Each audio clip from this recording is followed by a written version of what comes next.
And now something completely different.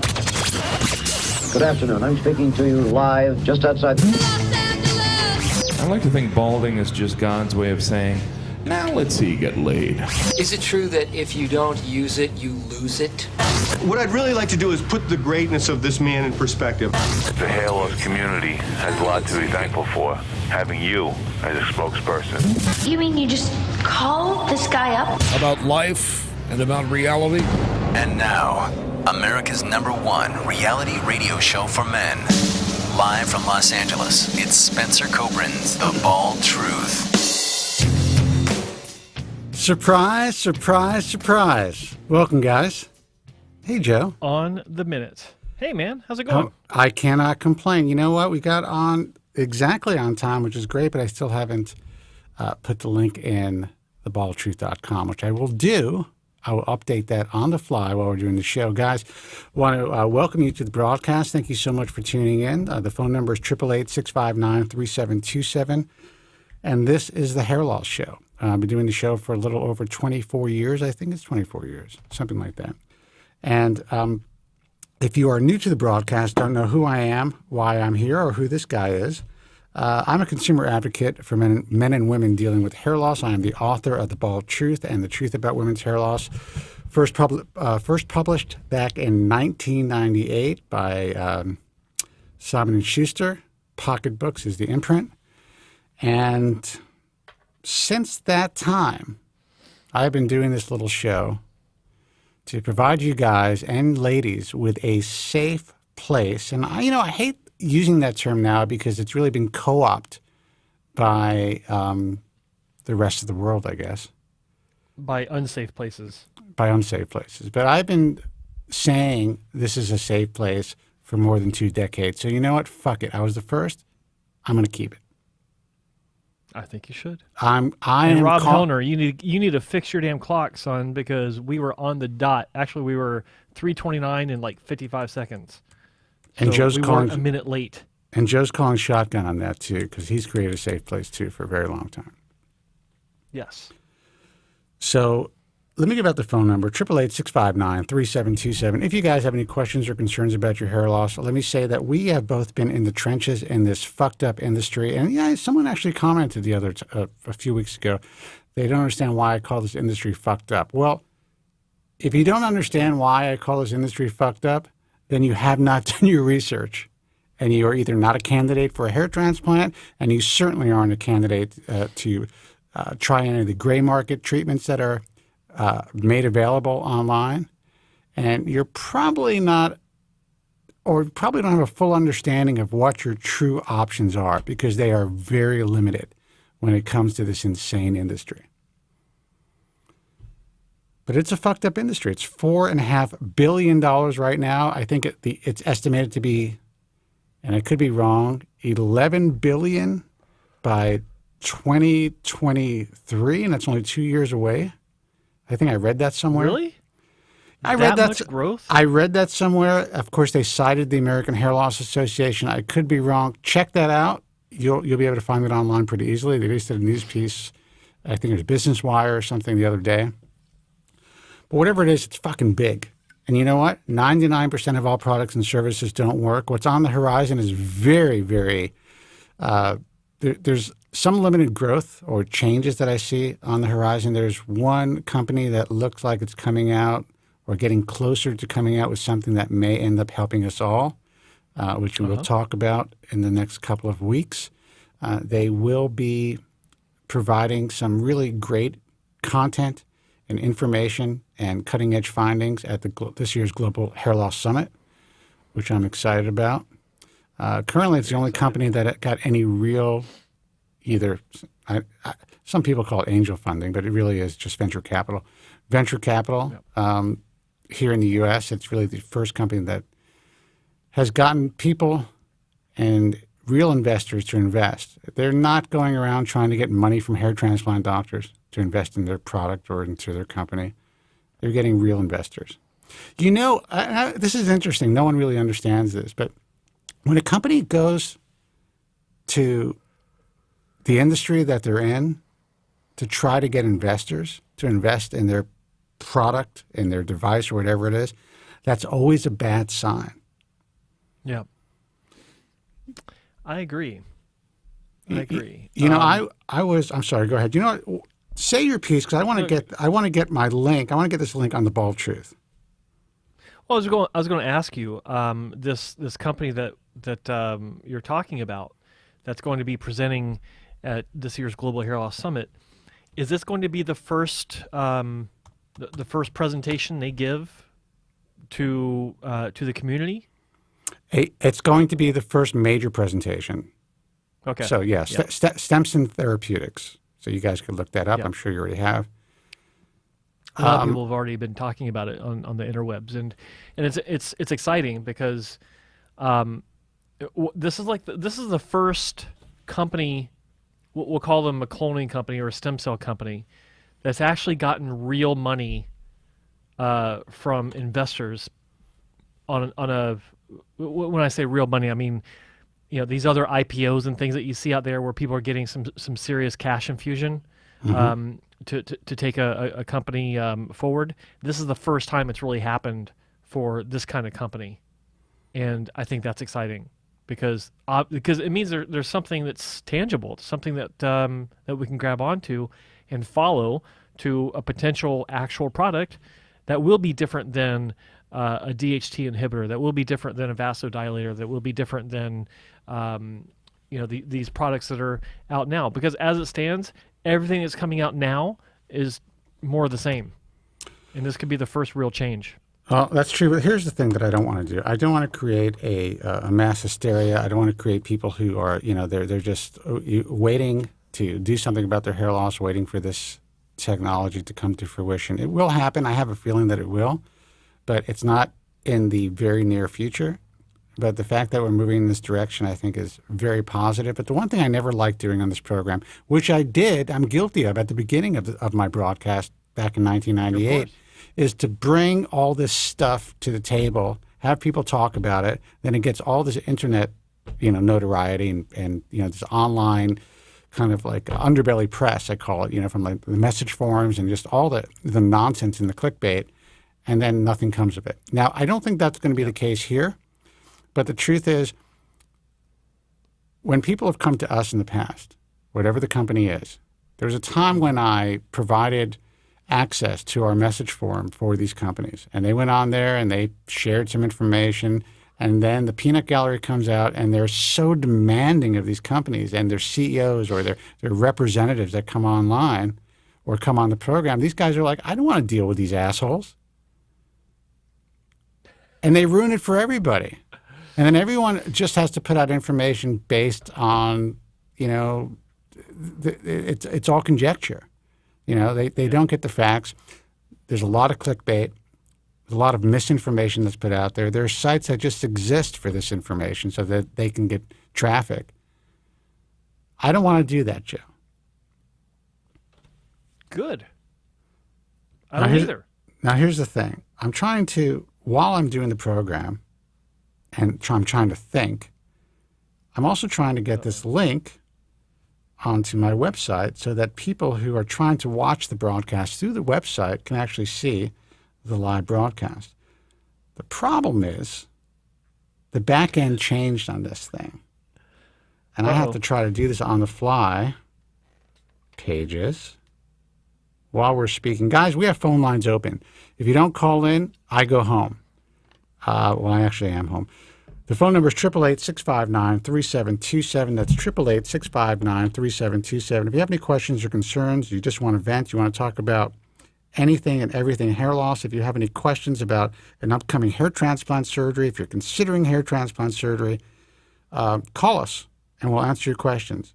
If you have nothing to say or nothing to add to the show, then I will, I'm still going to put the link on here, but I will shut down. Not myself, but just the broadcast. Joe. Phys-Sickle, I think is his name in the chat room. He says, you never know if a cure will be here. It's not labeled as a disease, right? And yeah, right. I mean, it is a disease of the spirit, as Spencer has said in the past, but it's not it's not looked at as a serious issue. It's a last bastion of political incorrectness where you can still make fun of people that have lost their hair. It still happens all the time. You can't make fun of someone that's got, cerebral palsy, but you can make fun of someone that's got hair loss. Yeah, you should have been brought up in the 70s. Technically, it is a disease, but it's not classified as a disease. What's that? If you're brought up in the 70s, you notice that. Sadly, when I was a kid, a lot of people made fun of those guys. It's terrible. Yes, yeah, a lot of the Mel Brooks types of dark humor, but yeah. So you're right. It's not classified as a disease, but there are millions of people that would argue against that have a different opinion. So, like Spencer said, don't want to get hopes up that there's something around the corner, but it is exciting. And for us to even be talking about it in any sort of positive light, that's a good sign. But like Spencer said, we're not here to feed the rumor mill and to give people false hope. But it is exciting to know that there's a company that's got a different approach. They've got real funding, and something could come of this in the next several years. So I'm really looking forward to their presentation at Global Hair Loss Summit. Them sending it in, I get to look at it, make sure it meets our standards for presentation, and we'll get that thing uploaded. And fingers crossed. I'm looking forward to it. I forgot how to fucking do this now because they changed the back end of this website. All right, guys, 888-659-3727. Let's take a phone call, and I'll figure this out. Hey, you're on the air. Who's this, and where are you calling from? Hello, this is Omar from Israel. Hey, man, how are you? Omar, hello. Omar. I'm good. How are you too? Pretty good, man. What can we do for you? Very good. Happy to be the first. By the way, great shows last week's, the previous weeks, very informative. And again, thank you for what you do. Well, I appreciate you saying that, and I love the fact that you're calling from Israel. How's it going over there, man? Good question. With COVID, with what? Well, with COVID, I mean, I know that, what's interesting about what's happening in Israel, you guys have probably the most vaccinated population, and it seems like, I think the news came out that 80% of hospitalization now, or COVID hospitalization, are people who are vaccinated. Is that correct? I don't know if it's 80%. I know that out of the regular population, which are not kids, we have about 1 million citizens which chose not to get the vaccine. So now we have a new prime minister, by the way, and he urged people to go to have the vaccine, and now they are talking about having a third vaccine to people above 60. We're going to be the first country to do that. So I don't know what's going to be. Yeah, and now also the Delta variant is hitting also in Israel, and there are a lot of travel bans, and it's a good question. What's going to be? So we still it's not behind us. Let's say. Well, I guess the hope is, besides the vaccine, that there's going to be a little bit more emphasis on actually treating the disease, and I think that that's evolving as well. So hopefully things will get to a point where the world can live with this. I hope we see and live. Every day we see and learn new things. So only future will tell. So what's up, man? I wanted to ask you a few questions. You always say surgery is the last resort, so I'm trying to look for PRP treatment. And let me start with that. First of all, can you recommend on good doctors that are very good at PRP? Yeah, First of all, in before Israel? I ask the additional question. In Not Israel? in Israel, like, no, in IAHRS. I'm willing to fly. In Israel, we don't have nothing. Like, it's not developed, so it's a waste of money. It's interesting that you say that. You know, there are a doctor or two in Israel who, you know, they are kind of put out there. They're involved in a lot of these organizations. But when you actually look at the work and look at where they are as far as, you know, kind of their place in the field, how forward-thinking they are, what their work looks like, it's kind of scary to me that there's a guy, at least one or two, that is kind of put out there as an educator, as, you know, who's one of the politicians, as kind of like, you know, one of the old school leaders. And I haven't seen any great hair transplants come out of Israel. So to answer your question, I have no idea. I have no idea what the PRP is going to be like. So you're right about that. It's a good thought. There is actually one doctor in Israel, I don't know who you refer to, which is considered to be like the number one in Israel. And speaking about him, I went to him a few weeks ago. I came to him just to ask if he has some like drug or something that is not surgical to offer me. Yeah. And he said basically you can either wear a wig or have a transplant. And I asked, okay, what about yeah, really? What about topical finasteride? Well, oh, you guys, you read on the internet and you think that you know everything. I'm a doctor. I said, yeah, you're a doctor. This I is already why know I who came this to is. What's his name? You can name him. I'm curious. Listen, I was so I didn't finish. I will tell you additional things, but his name is Dr. Ginsburg. You know him? I'm sorry. So who? Ginsburg, Alex Ginsburg. Oh, yeah. Yes. You know this guy? I already knew it was him before you told me. Listen, I asked him about Nizoral shampoo, and the guy tells me, oh, it's nothing, it's bullshit, but I can offer you the Topic shampoo, it's much better. And by the way, the official distributor of Topic is sitting the next door, next to him. So this is not bullshit, but Nizoral shampoo is bullshit because he's making money, so it's not bullshit. And like he stand up and like he said, sorry, you don't have hair, but it's not true. I'm not a Norwood 7.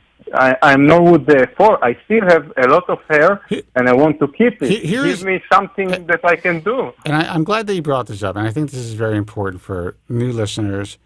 This particular doctor, and I have nothing personal against this guy, but you know, just hearing your experience, this doctor is considered one of the by the old guard, the old school guys, the guys that are becoming irrelevant. He's considered one of the kind of premier physicians in the world. I mean, that's where they place him, and he's a part of all the meetings. And I will say, and this is the truth. This is the truth. He did apply, or he sent in an application to the IHRS. He didn't fully apply because we didn't respond, but he did apply to the IHRS. Now, it could have been him. It could have been somebody from his team. So I don't know, but we do have an application. And, you know, just your experience alone kind of makes me feel better about my decision not to follow through with the application. Because even if he was the best surgeon in the world, and I'm not saying anything against his surgery, that type of bedside manner is not something that we want to put people through if they find physicians through our resources. Yep. And I'm sorry that you had to go through that. And I would say that if you are truly a Norwood 4, that it's possible that if he provides this type of information to other patients like yourself, that's a disservice. Because medication can, for some people, in your advanced stage, and it's pretty advanced, it could reverse the miniaturization process. It may even get you to Norwood 3, or even a little bit, you know, you may be better off, and then you may become a good candidate or a better candidate for surgery. So if he was Sorry to smart, cut you off, if he was smart, he would have got you into the system, helped you treat your hair loss to see how you did. Yeah. And then if you developed a good rapport and you felt, wait a second, this guy helped me, you may have ended up having a transplant with him. And this is in case he's listening. I just want him to hear this. Because that's what an ethical and actually a smart physician would have done. But listen, every treatment I brought up, he debated, and his only answer was, "You're bald. It's not going to help. Only transplant is going to help." That was his. Like, what about topical finasteride? What about I don't know, laser cap? What about this? What I asked him like everything, because I wanted to know what is available in Israel. And he said, "No, it's not going to help you. What you cannot understand, you are bald. It's not going to help you." This was like, so he was so determined, and I said, like, I'm not an 07. For God's sake, I'm not an 07. I still have hair. I want to keep what I have. For God's sake, So I was so pissed off when I knew he was talking bullshit. I was so pissed off, and it was a waste of time and money to go to this guy. Sorry, but this is the truth. Well, I'm sorry that you had that experience. And what I find also interesting is he didn't agree that, it's probably in your best interest, even if you were to have surgery, to try to keep as much as you have of your native hair. Did he discuss that at all? No, I told him I'm taking finasteride. He said, it's not going to help. You're bald. Only transplant or a wig. This is your option. All right. Well, I think that this is a segment, in my view, that should be put out there in perpetuity. And I should actually, eventually send the clip. This is going to be out there on Joe's page anyway, to some of the people in the ISHRS, because honestly, to me, that's a tremendous disservice. And I know that the practice of medicine is individual. Everyone practices differently. But there is a specific standard of care that needs to be upheld in this field. And that, in my view, if you're telling me verbatim what this guy told you, or if this is what came across, and again, it's all hearsay at this point, that is tantamount to malpractice, in my view. To push somebody into surgery when it's possible that they can do okay and may be able to avoid surgery with medication, or at the very least, help them keep what they have so that surgery has a better end result. If they're not doing that, then I don't think that they're doing their patients any type of a service. I totally agree. I told him right from I think it's a mistake across the board, because he's not setting up a relationship with a patient. He's not setting you up for a positive outcome, even if you don't have surgery. I think it's imperative that doctors don't bypass proven treatments and push someone into a surgical procedure. Obviously, everyone knows that's what Spencer and I think about, think about this. But to just completely dismiss medical therapy for anyone's case, I've been told so many times, or asked so many times, why am I on finasteride? Why am I taking Propecia? Because I was so bald before I got my surgeries. It's because I don't want to be more bald. Like, the sides can drop, the parietal humps can. Well, I didn't have those for many years, but it can still drop lower. My crown can get bigger. The donor hair itself, the density can reduce because of getting older, and medical treatments are the only option for this. Because you can't keep chasing your hair loss with surgery. That's the way some of the chain clinics in North America and clinics all over the world will rope people into multiple surgeries by telling them to stay ahead of your hair loss. Come in and get a surgery, and then 3 years later, when they've lost more hair and they come in wanting to know what to do, it's like, oh, you know what? We'll just do another surgery. We'll just do a fill in. And they don't tell the patient that there is an endpoint on this. Like, the surgeries can end, but the hair loss won't. Yeah, but also, and those are all great points. But I think what kind of caught my ear is that he said finasteride is not going to help you. It already is helping him. The fact that if it's maintaining his donor hair, which could miniaturize in time, and that hair is moved, you want to maintain, you want to be able to keep that hair growing.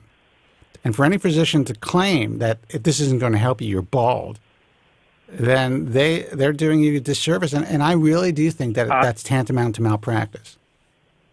Just to maybe be more accurate, I don't remember for sure that he said finasteride is not going to help you, but I try to. Anyway, I'm taking. You see, you fucked up my whole point now. Now I got to take that out.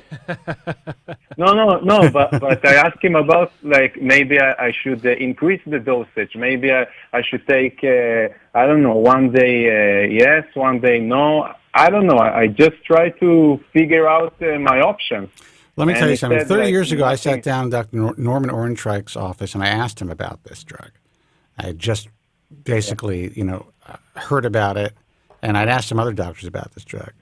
They all said it was going to feminize me, don't use it, blah, blah, blah, don't take it. The only thing that's going to help you is hair transplants, and I didn't even have the space to transplant any hair yet. That's how fucked up these guys were back in the day. Yeah. So I don't listen to anybody except for my gut. You got to do your due diligence, and if it doesn't sound right, you move on. And obviously, I'm glad that you've listened to the show for so long because you understand these nuances that other people don't.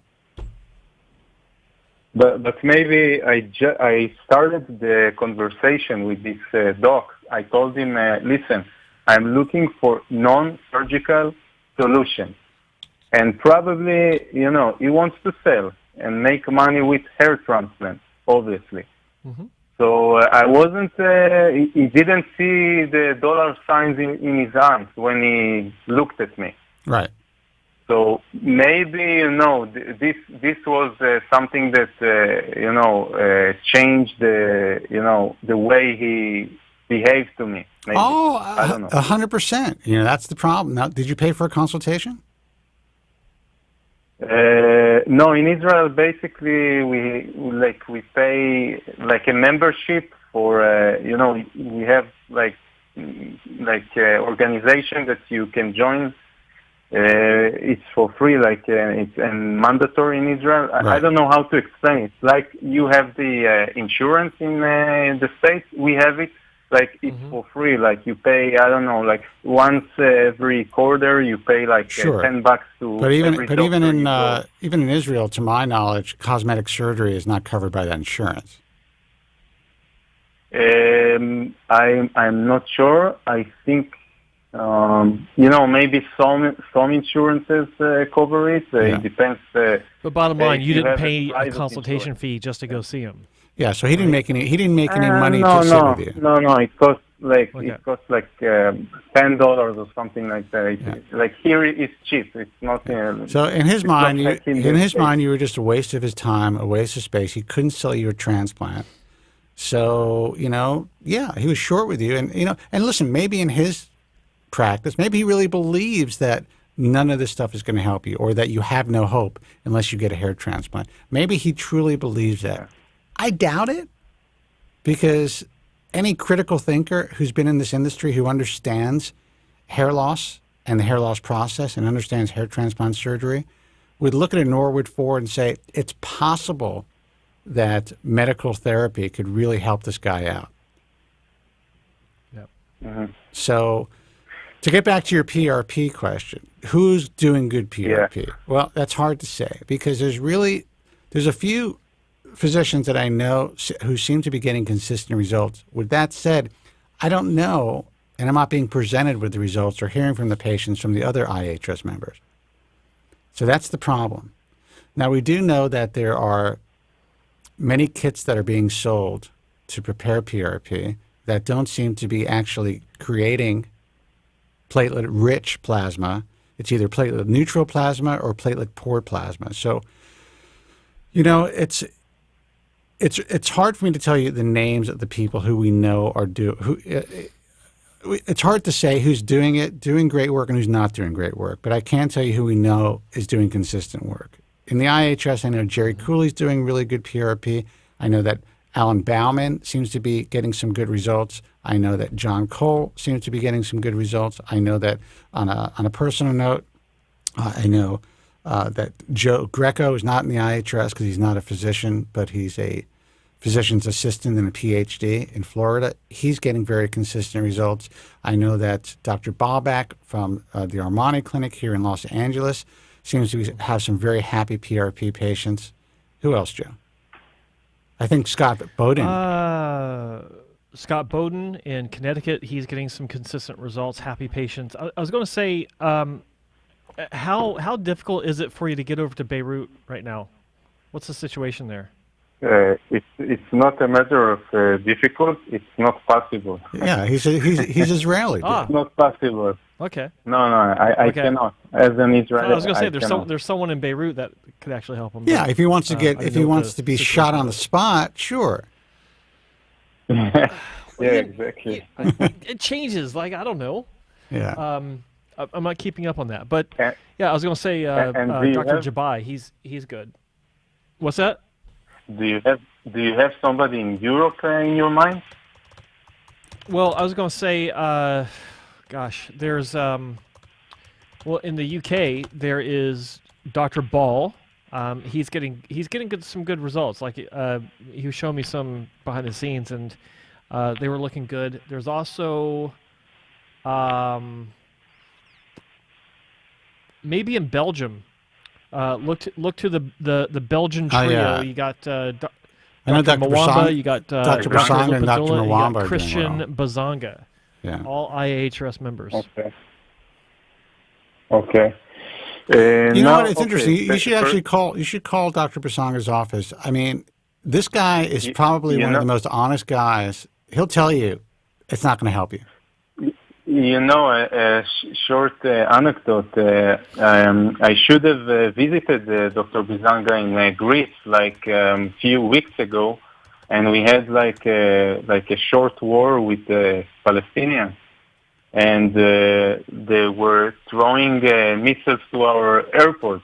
So Yeah. I was about to buy the ticket, but last minute I had to cancel it because it was too dangerous. And I had the money, I had the time, we had holiday. It was perfect. I had a flight that I fly the same day and go back the same day, direct flight, perfect. And it was all ruined. So now I need to find if that's a guy another time. If that's the guy you considered, then I would say stick with him. He's a really honest doctor. You know, it's funny. He's going to be the scientific director of Global Hair Loss Summit this year. And the one thing that he said to me, and I admire this, he goes, "Look, I don't want to have any of the bullshit, you know, as far as like some of the regenerative medicine bullshit at the summit.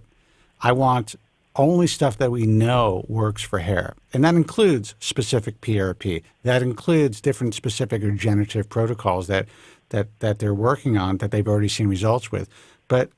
He feels that a lot of people are latching on to what he calls bullshit, and he doesn't want to present that at the conference.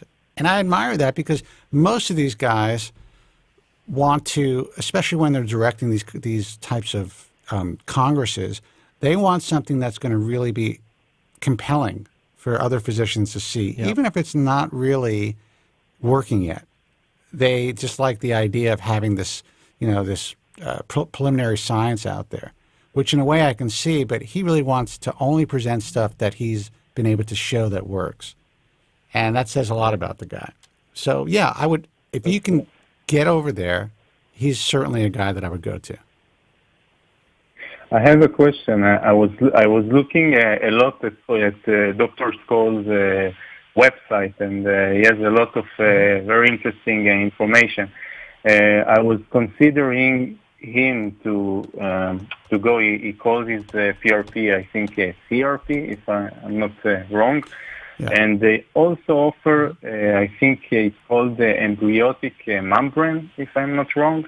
Mm-hmm. And when I went to Dr. Bernstein's website, they specifically have a section where they write about it that I think it's the embryonic membrane. They specifically said that according to the FDA, it does not help for hair loss. So you find like very contradicting information for two very good doctors. So it kind of like make you think like, who should I trust? Well, here's the thing. There's two different. The way that I see it is, Bob Bernstein has always been considered to be very conservative or appropriate, as he puts it. He doesn't like to do anything unless he knows either it's approved or, people in the industry or in the field are getting a lot of results. So what he says is true and it makes sense.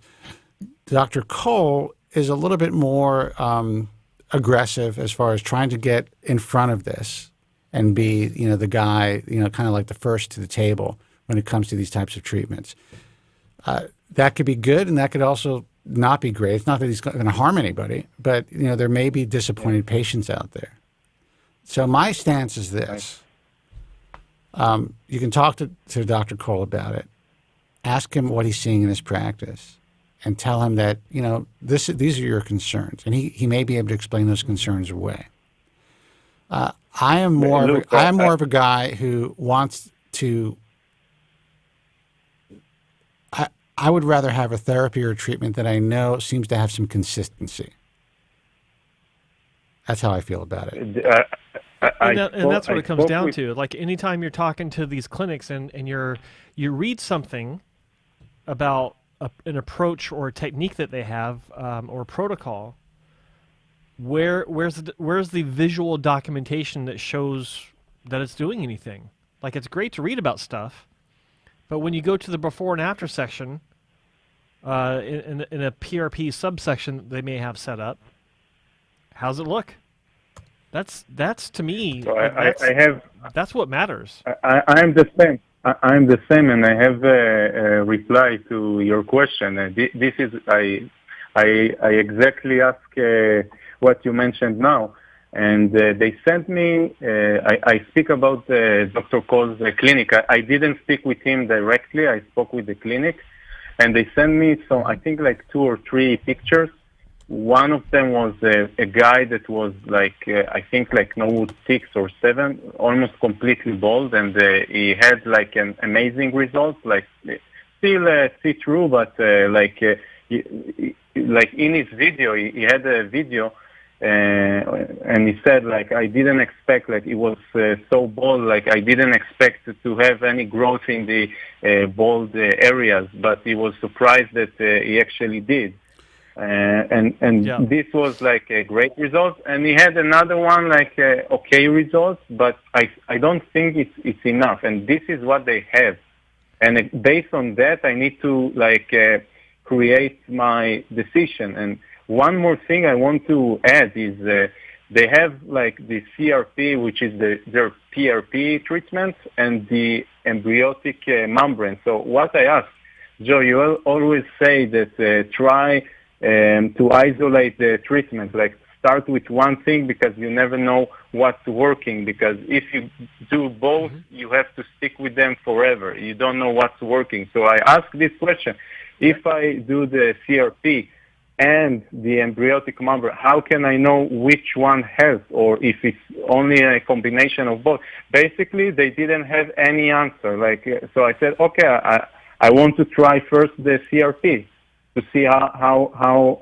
I react. Like, how can I know if I do both? I want to start this one first.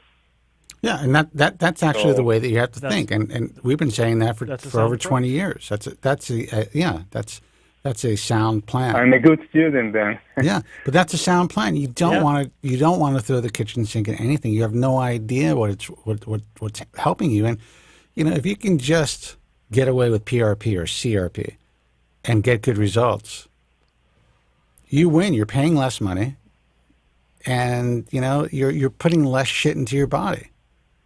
That's how I feel about it. Yeah. If you could just use your own, your own plasma to improve your situation, to me that's the best way to go. I see. And then you could always add something to it if you needed to. Yeah. Okay. But I would talk to Dr. If you're willing to get on the plane and you want to see Dr. Prasang, I would definitely talk to him. talk to him about what you just asked us. Okay, I actually didn't ask him about the PRP much, but I should try. Maybe it's better, it's near. Here's the thing. Than Here's the thing. to- You're not going to get any bullshit. There's going to be no fancy footwork. You're going to get the truth from the guy and his staff. He is this guy doesn't like the bullshit. He doesn't, he'd rather provide you with something that he knows has helped his patients than say, okay, I've been able to help one patient. It can work, perhaps. He likes to see consistency, and that's kind of the way that I am. Now, with that said, I think there's something to be said about the physicians who are willing to offer treatments that other physicians aren't comfortable with yet, because that's really the only way they're going to get any data. It's the only way they're going to be able to see if adding these different protocols work. So, there's something to be said about that. But for me, I don't want to be a guinea pig. Yeah. And not to mention that it's not cheap. Yeah, it's not cheap. What do you say? What do you say about some doctors like Hassan and Wong, for example, and eugenics, Dr. Parody specifically, Dr. Seti, sorry. They said that they didn't see much results from PRP, and they don't recommend it. Like they don't have it in their practice. Well, here's the problem. All PRP is not created equal. Everyone's doing it differently. Everyone's using different kits. Everyone's using different. There are some PRP is user dependent as well. So it really depends on who is actually putting it together and using the kit and using the centrifuge. I didn't know this for years, and I've recently learned this about a year and a half ago or 2 years ago, that every step of the PRP process could affect the PRP that's being re-injected into your scalp or injected into your scalp. So in their hands, in their practice, they may have been using the wrong kit. They may have tried one or two kits, and they just said it's not working on our patients, and they didn't want to go any further. And then there were the doctors that experimented with different kits and found the right setup that worked for them.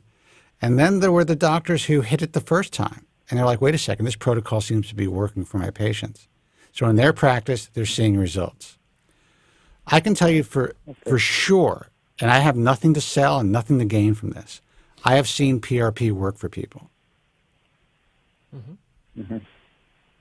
Tell me one more question. When I checked with Dr. Koh's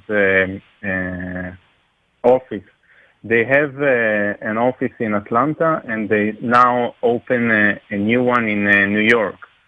And when I thought about this, I had the concern they fly their technicians, and I don't know if they are going to be tired and the same. Okay, it's not a surgery, obviously, but still, it's they need to know how deep to insert the needle, and I don't know if they take some stuff with them, medical equipment or things like that in the airplane. How safe? How and then I'm thinking maybe it's better not to have it in New York, because this is not their main office. It's better to have it in Atlanta. Those are all good questions. What do you think about this? Those are all good questions, and it may or may not make a difference, but they could also be fucked up in Atlanta. They can come in hungover in Atlanta and fuck you up. Yeah, but maybe less chances of it happening, because this is, it's not after a long flight. They could have just returned from a trip to New York. Yeah. And been just as tired. It's also a good, yeah.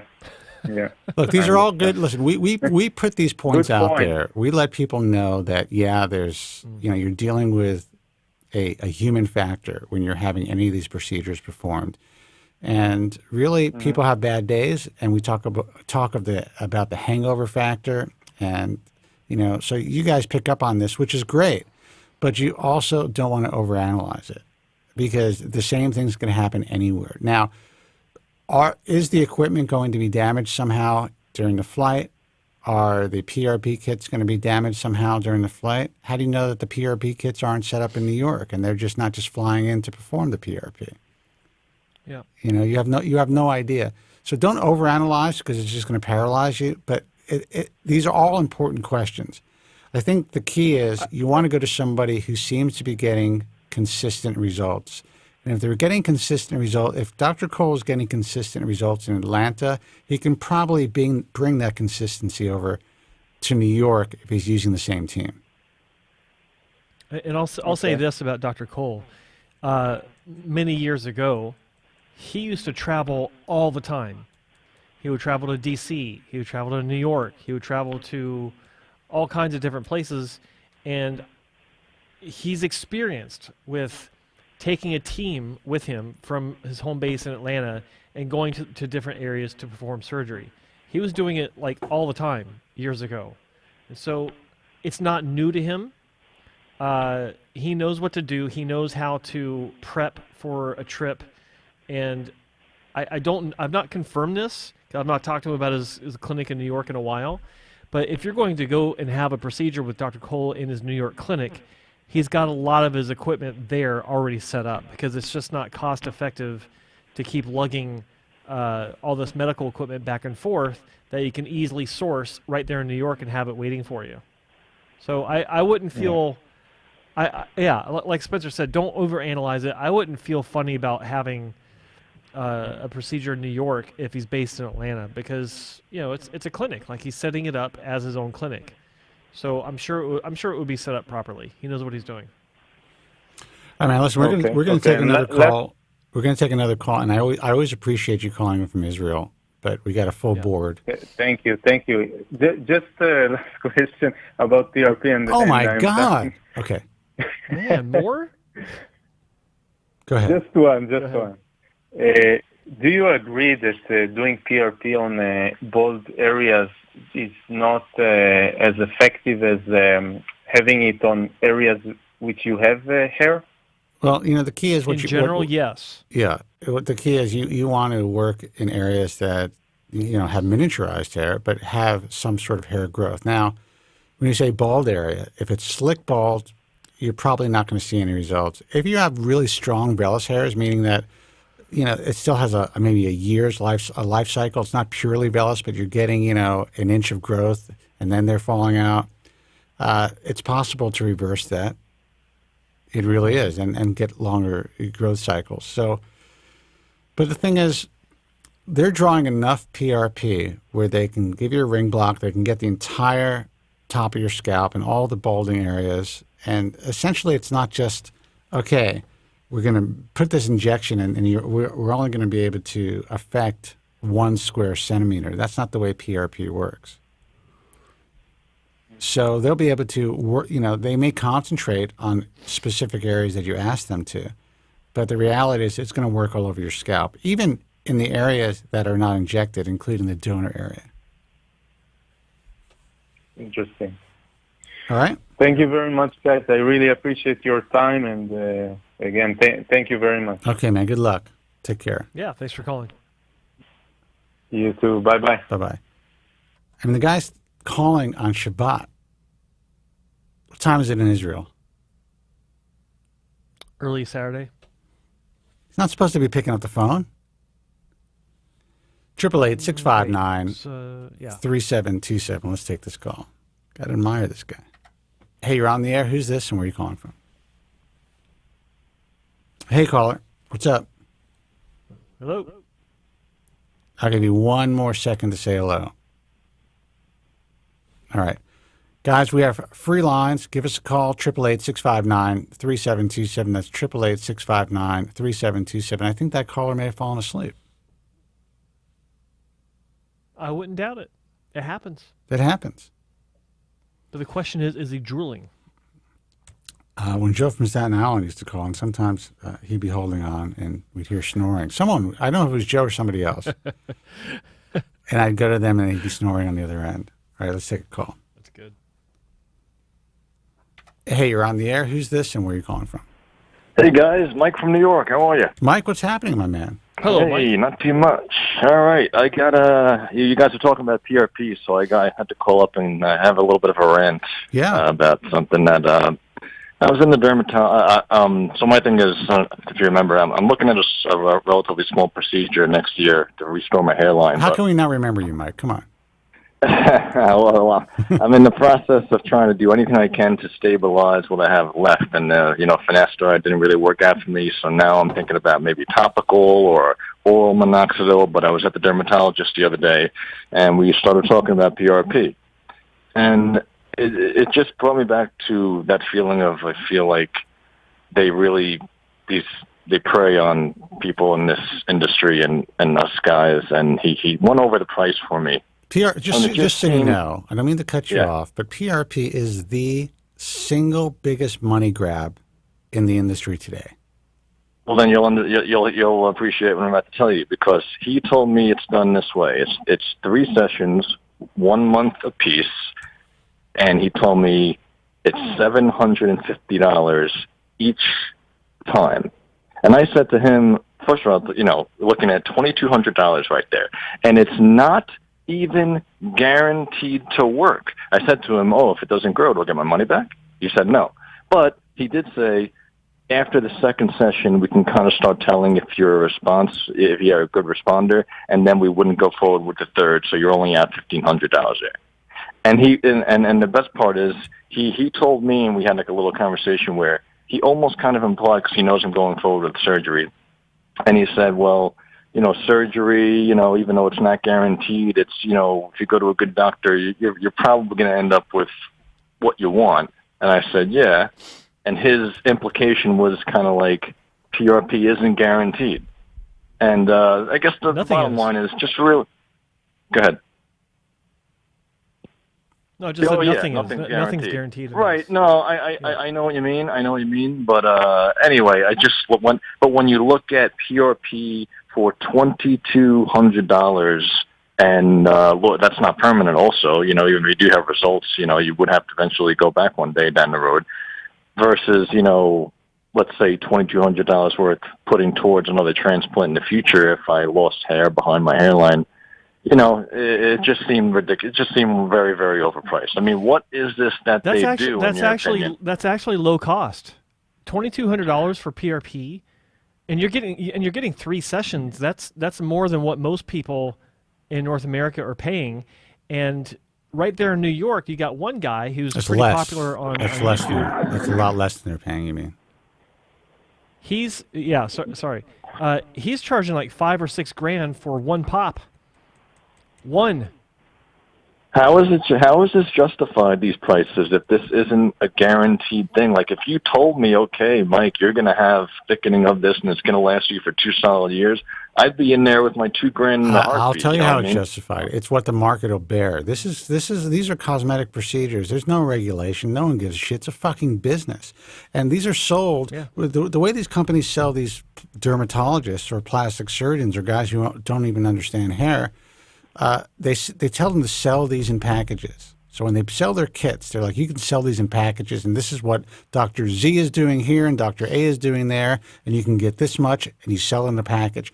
There's no data showing that doing PRP in these packages 2 months apart or a month apart, they don't know how effective that is. There are some people that say you only need it once a year, twice a year, 4 times a year. Some people say you need to get a package of 5. It really depends on what they want to sell, and it's about what the market will bear. There is absolutely zero real verifiable clinical data showing that there's any type of reasoning to do this. And that's it. That's the way that it works. Does PRP work? It works. It works for some people if you're the right candidate and you're having the right PRP. Does this dermatologist know what he's doing? I have no idea. But he's selling you a package. I look at it like this: if you're willing, like think of it like this. Say $2,200. If you can hold $2,200 cash in your hand, what would you feel more confident about? Would it be putting it towards a procedure that doesn't have a guarantee like you're talking about, or putting it in the toilet and flushing the handle? Because oftentimes it is the same difference. I'm not sure what you mean exactly.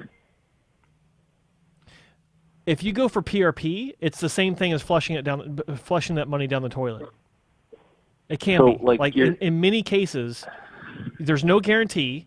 If you have an improvement, most patients would be like, well, is there any more? Is it going to improve? And that's when the clinic is like, well, you got to have another session, right? There are clinics out there that have a protocol set up to where it can work, but they will not tell you it works for everyone. And they will also not tell you that for the profile of patients that they do believe it works for, it still doesn't work every time. And if it does work every time, or if it does do something, there's no quantifier for how well it will work for you. It may work a little bit. It may work a lot. But, I get that question a lot. And Mike, it sounds like you're in a shower or something. I get that question a lot. Why is it so expensive? What justifies the cost?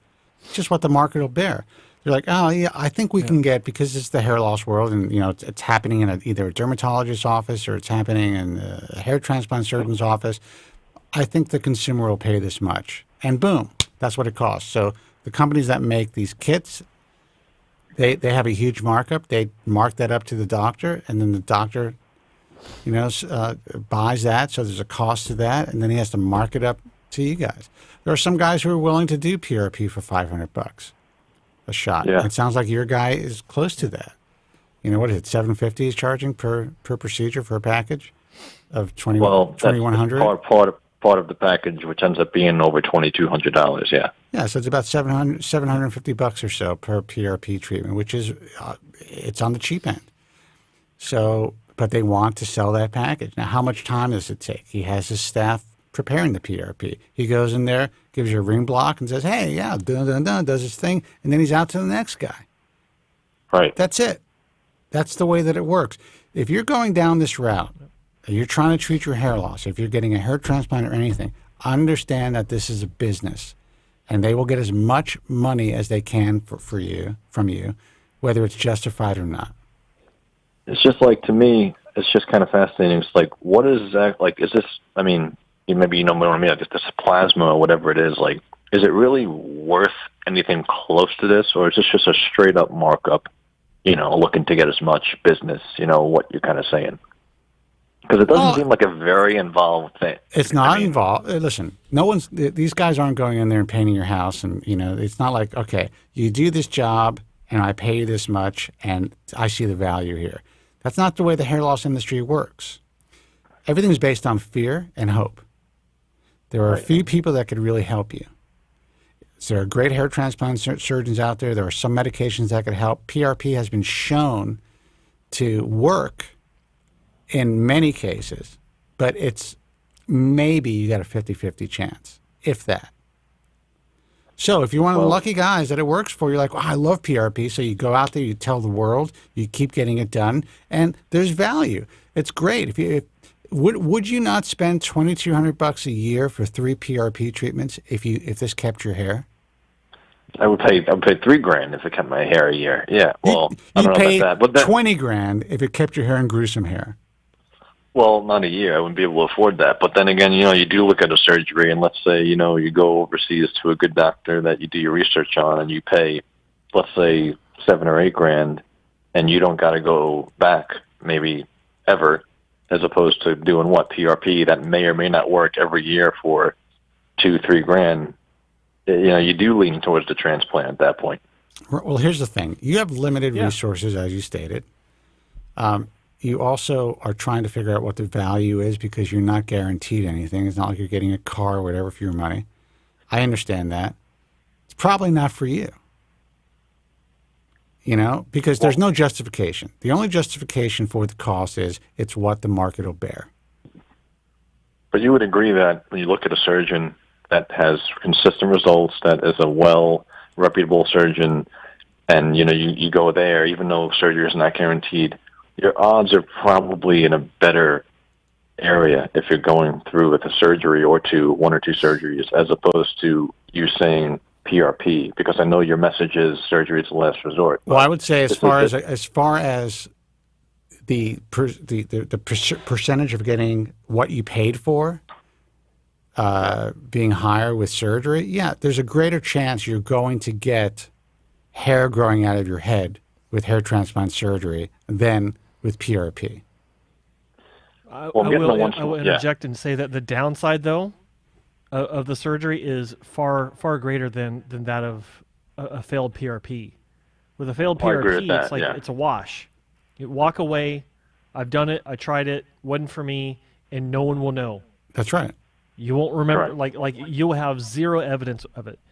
You do that with a surgery, it doesn't work out. It could be a world of hurt, a world of misery. Yeah. Well, yeah.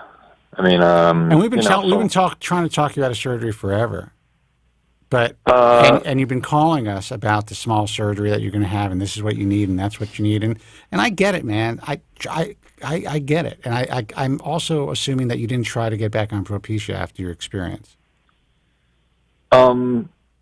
No. The generic didn't go well. I didn't go forward with trying the brand yet, although that's still on the table. But right now, the thing is that he wrote me a prescription for oral minoxidil. Okay. But I'm gonna go forward and probably try that very soon. I do have some concerns and all that. But I think that's I would say, and we're not doctors, that's a better bet and a lot cheaper than going for PRP. Yeah. No, I'm just a little worried about, because as you know, I have a little bit of a tendency to have side effects for any medication I put in my body in my life. So, I'm a little worried about, now you're looking at this with heart issue potentially. But so I'm going to really try to start a low dose and all that, and I don't know, just see how it goes. I'm thinking of investing maybe a blood pressure monitor for myself to do at home, just to see every day. How old are you? Little parent. 30. I'll be 37 next month. That's not an investment. You're supposed to have one. Yeah. Okay. I don't think it's a bad. It's a bad Spencer thing. Kobren talking here. Just go to Rite Aid or whatever. Go to get the local. You go to your local drugstore. They have their own, inexpensive generic ones like Rite Aid. Walgreens has one and Rite Aid has one. They're all pretty good. My physician actually said I have something called white coat high blood pressure. So when I'm in, and you may have the same thing because we both have anxiety to some degree. So when I'm in the doctor's office, even if I feel completely relaxed, my blood pressure is through the roof. But I check my blood pressure throughout the year, and I check it a lot before I go to the doctor so I can show him the images of it. And he said it's been shown that taking your blood pressure at home is more accurate than at the doctor's office. So he's not worried about my blood pressure because it's perfect. But if I were just to depend on my readings at the doctor, I'd be on all kinds of medication. Gotcha. So note to self, you got to monitor yourself. And you can get one of those portable EKGs. You'll be all set up, man. Okay. I'm just kidding. You don't have to do that. You don't have to do that. I was thinking that sounds a little over the top, but no, I'm pretty healthy in general. I've just had bad luck in my life as far as side effects with some specific certain medications. But anyway. So how do you think surgery is going to go? Well, that's not medicine. That's more something that and if I do go forward with it, which I think I am, at least for the I'm looking at a very good doctor or a few good reputable doctors. Yeah, but you're still a biological organism. Things happen to you. Why don't you do well on every medication? Is it possible that there's a physiological issue that you could have even healing? You don't know. And I'm not saying that's going to happen, but these are all things you have to understand. I know. Joe's right, man. I mean, you decide to get PRP, it doesn't work out, you lose some money. You get a bad surgery, you're fucked. It's over. Good night. You're done. I'm trying to be optimistic. I'm talking to a doctor that you guys have spoken very well of, and we've gone back and forth for a very long time, and I feel pretty confident. So it's good. If he thinks you're going to make a good candidate, I'm sure you will. But I'm just saying, shit happens, and I know you're trying to you want things to be guaranteed, and most people do. Yeah. None of it's guaranteed. And I think, that includes the medication, that includes the surgery, and it certainly includes PRP. So instead of worrying about justifying the cost of PRP, I would probably just consider, okay, what's the value to me? Would there be any value for me to try it? even if it costs $2,000? Is there value just for me to see if this can work for me? If that's of value to you, then that's fine. Then you should go for it. But if you don't see the value in that, no matter what the cost, then don't do it. No, I see what you mean. I do. I just, I don't know. Yeah, no. I definitely get it. I know what you're saying. I know. It's just, to me personally, it's a lot of money for something that's less, in my opinion, guaranteed than a transplant, if that makes any sense. It does. And then, so that you answered the question. There is no value in it for you. It's too much money. There's no value for you to even try it. It doesn't make sense to you. So you don't do it. And if you find a doctor that thinks you're a good candidate, if you're comfortable with the situation and you want to go through with that, that may be your answer. But the problem is, if you're not taking anything to slow or stop the progression, there's a good chance you're going to be on a hamster wheel for a very long time dealing with this, trying to keep up with the hair loss. Well said. I know. But one last thing I wanted to just tell you guys, that's something that I think was on the show last week, that there was somebody that called in and you guys reviewed his pictures. I don't know if you remember that. And there was a thing where he kind of said that there was an issue in the forums and the moderator. Man, I just got to stop. There's a guy on the chat bashing me. It sounds like an absolute moron. And every second, this is the type of guy that's a problem. But anyway, I digress. Well, here's the thing, and that's what's that? He's saying there's some guy in the chat that's giving him shit. Every minute he's basically saying something very, I don't know how to put it. Just putting me down every 30 seconds. But anyway, that's the thing about putting yourself out there and having on the internet, even though you're just a voice on the radio, people are jerks, man. That's just the way that it is, You can't take it personally. You have the right to ask as many questions as you want. We're trying to answer them, and we're trying to help guide you and navigate you through this thing. But there's going to be people out there that they're going to think you're an idiot, or they're going to be people out there that think you're asking brilliant questions. That's just the way that it is. And I know that's out worse, there. There are people out there that will say things about you, but don't forget who they are. They're people you don't know. Yeah. They're anonymous persons, and a lot of times they're just trying to jerk your chain. Trust me, dude. I've been doing this for 20 years. Spencer's been doing it for 25. If I got upset about every anonymous person, even people I know who they are, but anonymous people that are giving me a hard time, I would have jumped off a bridge years ago. Oh, I should have killed myself a long time ago. I've had from the industry to people online, the industry people trying to destroy. You talk about canceled. I look at these guys. I'm like, you guys. This is nothing new. I was the original guy they tried to cancel. I had industry leaders essentially pull my sponsorship from my radio show and basically threaten the sponsor, saying, listen, we're not going to promote your products, which were pharmaceutical companies, if you support Kobren. And you know what? At the time, I was relatively new, and they caved. Now, for most people, that would have destroyed their career. I turned it into an opportunity. But, Joe and I have gotten so much shit. I even get shit about my looks over the years. Or my hair. It's a wig. It's not a wig. It's a comb over. He doesn't have hair loss. It's crazy. Yeah. So, we both have. Yeah. Anyway, you have the right to... Don't let it bother you. Don't let it bother you. That's what we're saying. We went on a tangent, but don't let that shit bother you. Thank you. But to finish my quick story, this guy was, he had talked about how there was a problem in the forums, and I ended up tracking down his post because he gave his name out. And I read through the entire thing, and I just wanted to tell you the exact story of what happened because it really made me cringe hard at the end. But basically, this guy, he said that he started some drama in the forum, and what he did was his first post basically went on, and everything that could have went wrong, in his opinion, with the surgery went wrong.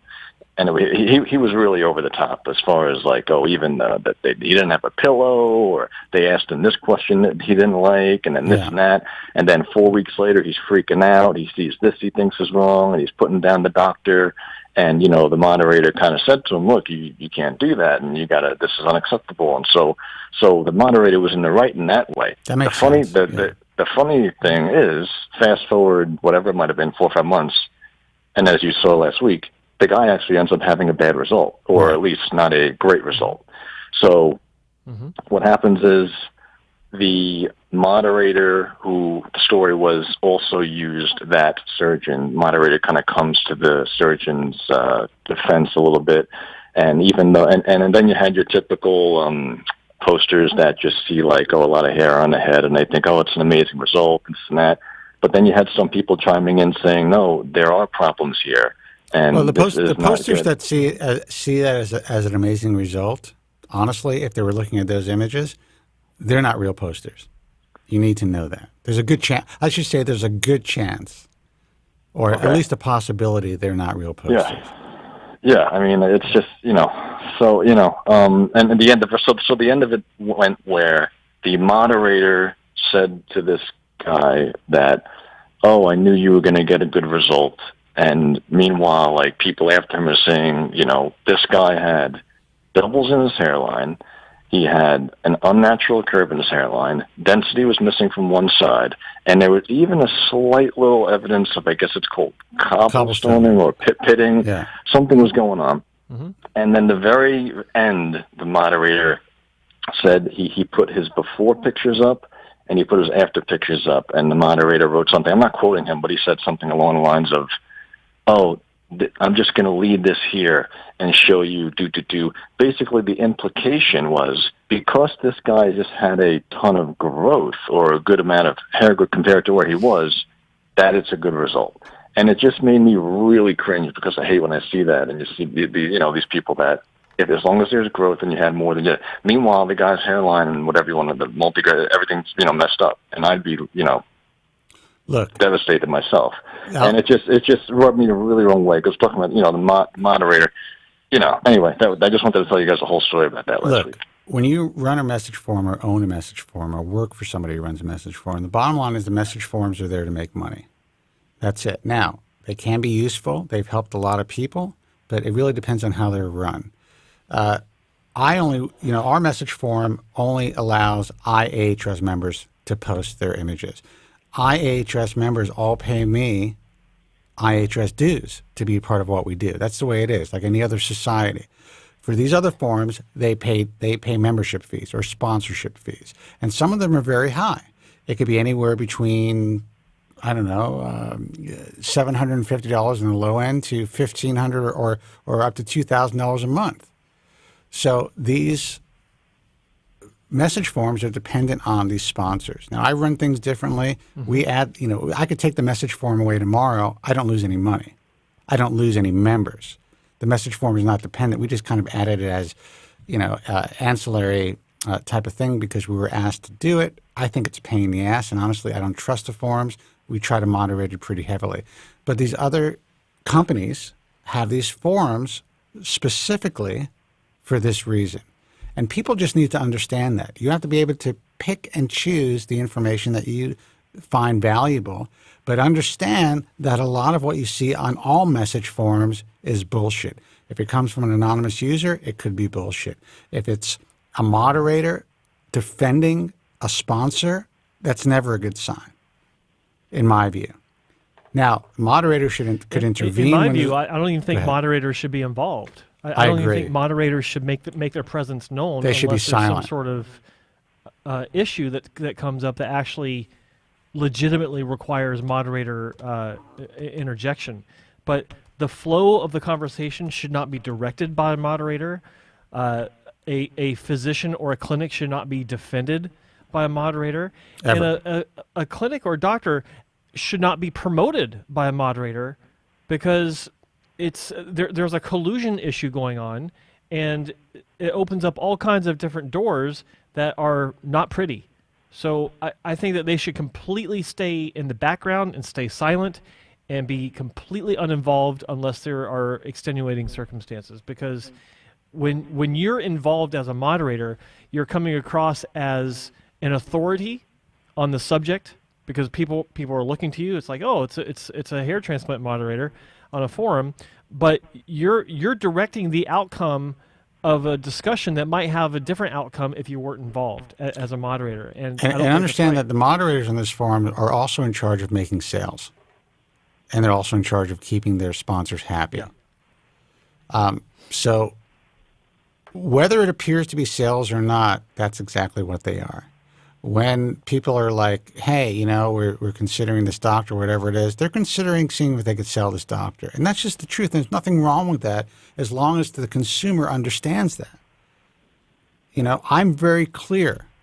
All of the members of the International Alliance of Hair Restoration Surgeons who are accepted into the organization pay dues. I'm able to keep it small because they pay, you know, decent dues. But we will never sell surgery, and we will never go out there and defend a physician publicly unless they are in the right, or basically what we try to do is adjudicate any issues as opposed to defending anybody publicly. That's it. Yeah. We provide the information, we provide the resources and access to the resources, and we let patients make their own informed decisions. We don't tell doctors how to practice medicine. We don't threaten doctors. We don't try to extort money from physicians or allow others to do so on our resources. And that's the way a lot of these, unfortunately, that's the way, not just message forums, but, you know, a lot of review platforms, this is how they're run. Mm-hmm. So you're right to get angry. But honestly, if you understand how things operate, you wouldn't be that angry. You'd be like, okay, here's some more bullshit. Let's move on. Yeah. Gotcha. So, yep. Well, just wanted to share that. All right, Mike. Good luck, thanks. all right? Yeah. Don't stress out. I'll appreciate it. I'll let you know how the oil minoxidil goes another month or so. Thanks, all right. guys. Good luck. Bye-bye. Okay. Be good. Let's see who this is. Hey, you're on the air. Who's this and where are you calling from? Hello, this is Armin calling. How are you? Armin, I'm fine. How are you? Where are you calling from? Excellent, excellent. I'm calling from Massachusetts. Armin from Massachusetts. What's up, man? All right, Armin. So great show. See, where do I begin? I'll just jump right into it. Armin, did you hit the like button? Actually, my computer, I can't call from my computer, unfortunately, so I did not have a chance to do that, no. But I will. I promise. Okay. I'm going to hold you to it. You bet. I'm 49 years old. I started losing my hair when I was actually in my late teens, right around 17, 18 years old. Okay. And I immediately went on minoxidil at that time. Minoxidil was just coming out. So it was a real long time ago, but I think it might have been like 1 year in the market at that point. And I didn't even have enough money to pay for it. My parents helped me out. You know, they knew I was stressing out with losing my hair. So, you know, they threw the funds in to help me out when I was younger. When I was about 22, I want to say roughly, I started buying Proscar and just, you know, splitting it up into 4. So I was taking that daily along with the minoxidil.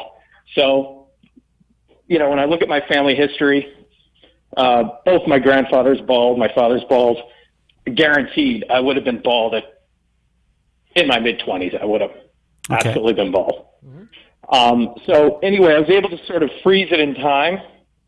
And all I really lost, I didn't lose anything in the crown. I had some frontal hair loss. I had a little bit of recession. And, you know, I halted it. And I've been relatively happy with my hair, you know, just because I haven't suffered from major hair loss. I've been on the drugs now. I have never gone off them, so I've been on them for, you know, 25 plus years when you consider both minoxidil and finasteride combined. So anyway, I ended up getting this skin condition. I had, you know, basically a darkening of the skin right up where the hairline is. Okay. So, okay. You know, hyperpigmentation basically is what I had. And it basically, it ran right across my hairline. So, I went to a dermatologist. The dermatologist happened to know quite a bit about hair transplantation. And he told me, he said, you know, you could actually hide this with hair because there's no real cure for the hyperpigmentation. So he basically said, you know, you can hide this with hair. And now, does you think the the hyperpigmentation was caused by minoxidil? No, not at all. No, he doesn't think it's that. He doesn't think that at all. He just basically said, listen, the color contrast between the hair and the scalp is reduced because of the hyperpigmentation. Mm-hmm. Therefore, the illusion of density is greater. That's true. I thought that was an interesting point. I've always researched hair transplantation, didn't like FUT. And FUE, I've been following it, and I've been wanting to go that route just because I need basically about 2,300, 2,400 grafts. How do you know how many grafts you need? Mm-hmm. I've gone to enough consults that I know exactly what I need. Okay, so you've had consults with hair transplant surgeons. Yeah, I've had maybe 10 or 15 of them. I've had a bunch of them. When you consider ones that are around my area, and then also ones overseas. I actually settled in on eugenics. Okay. And I'm scheduled with them end of August. So I had a hell of a time with trying to get a visa. I finally was able to get a medical visa, actually, to go there. And,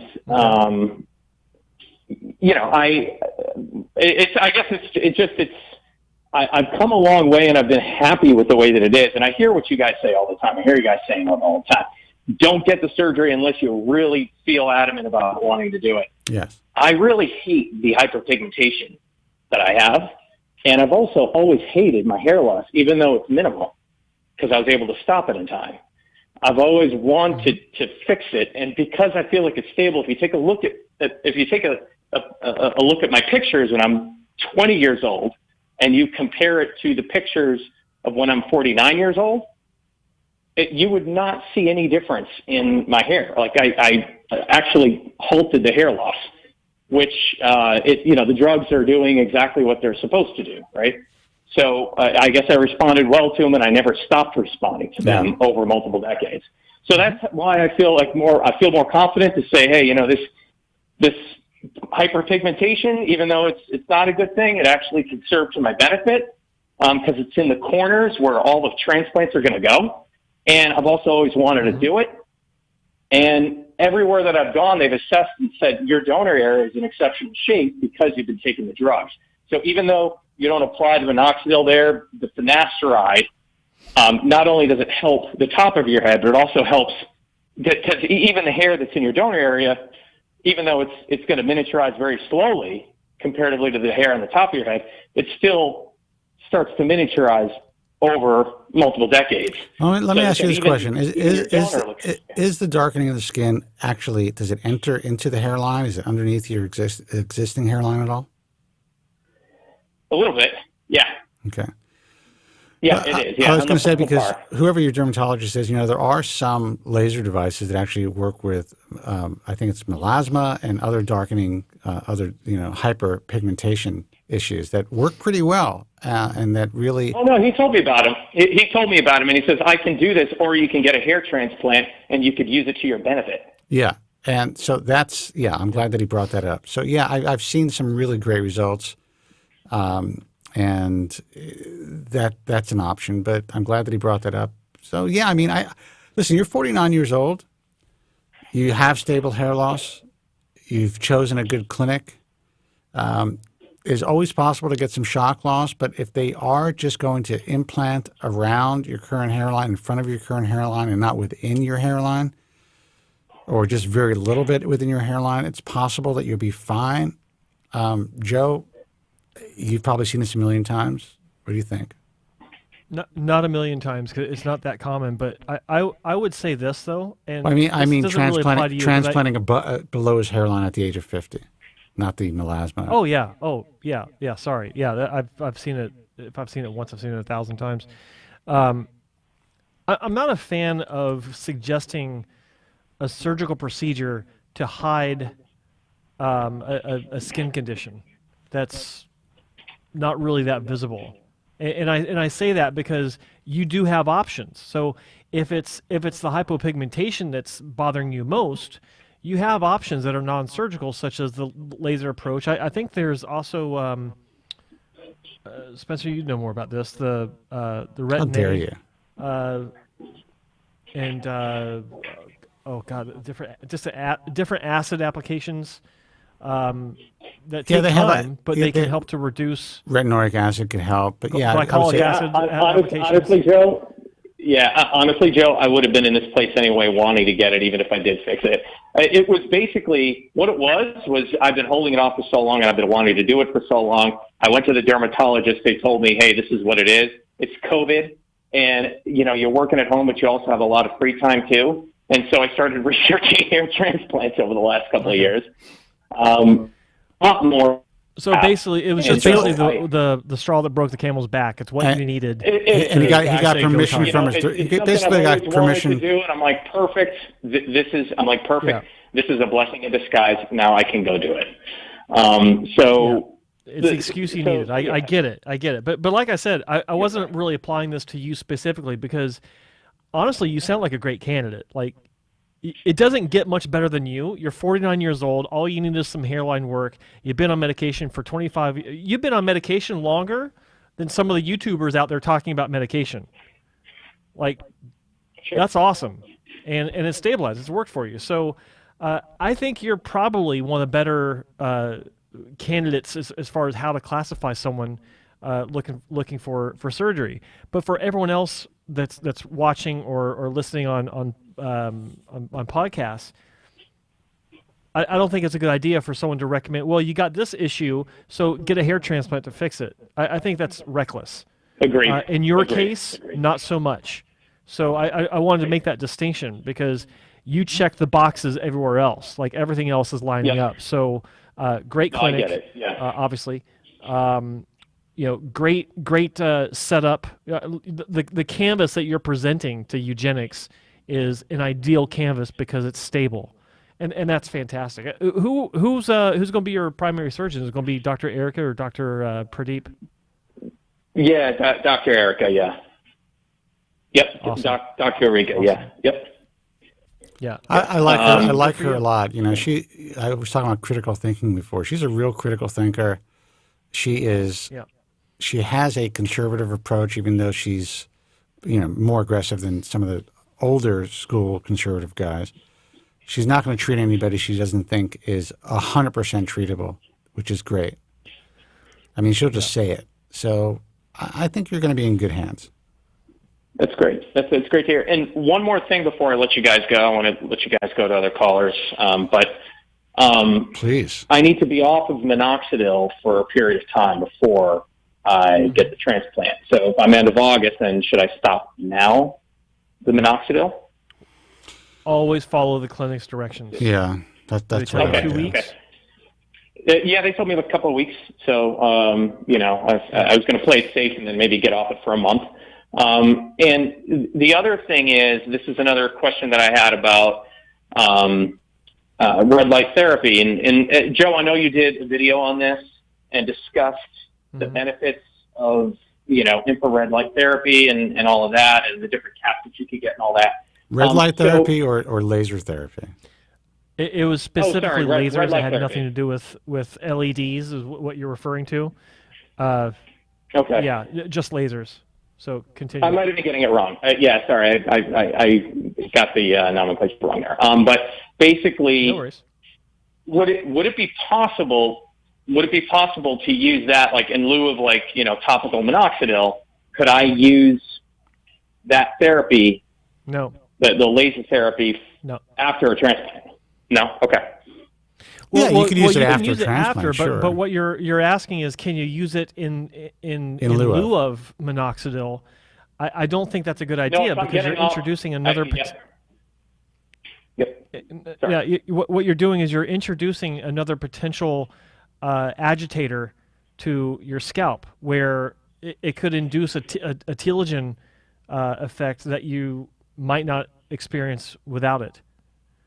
Anytime you change things, like you've got your routine, right? So you've been on minoxidil and finasteride for 25 years. Once you stop minoxidil, this has always been a controversial approach, and I get the pros and cons about it. But the reason why the clinics want you to cease using minoxidil is because it's a vasodilator.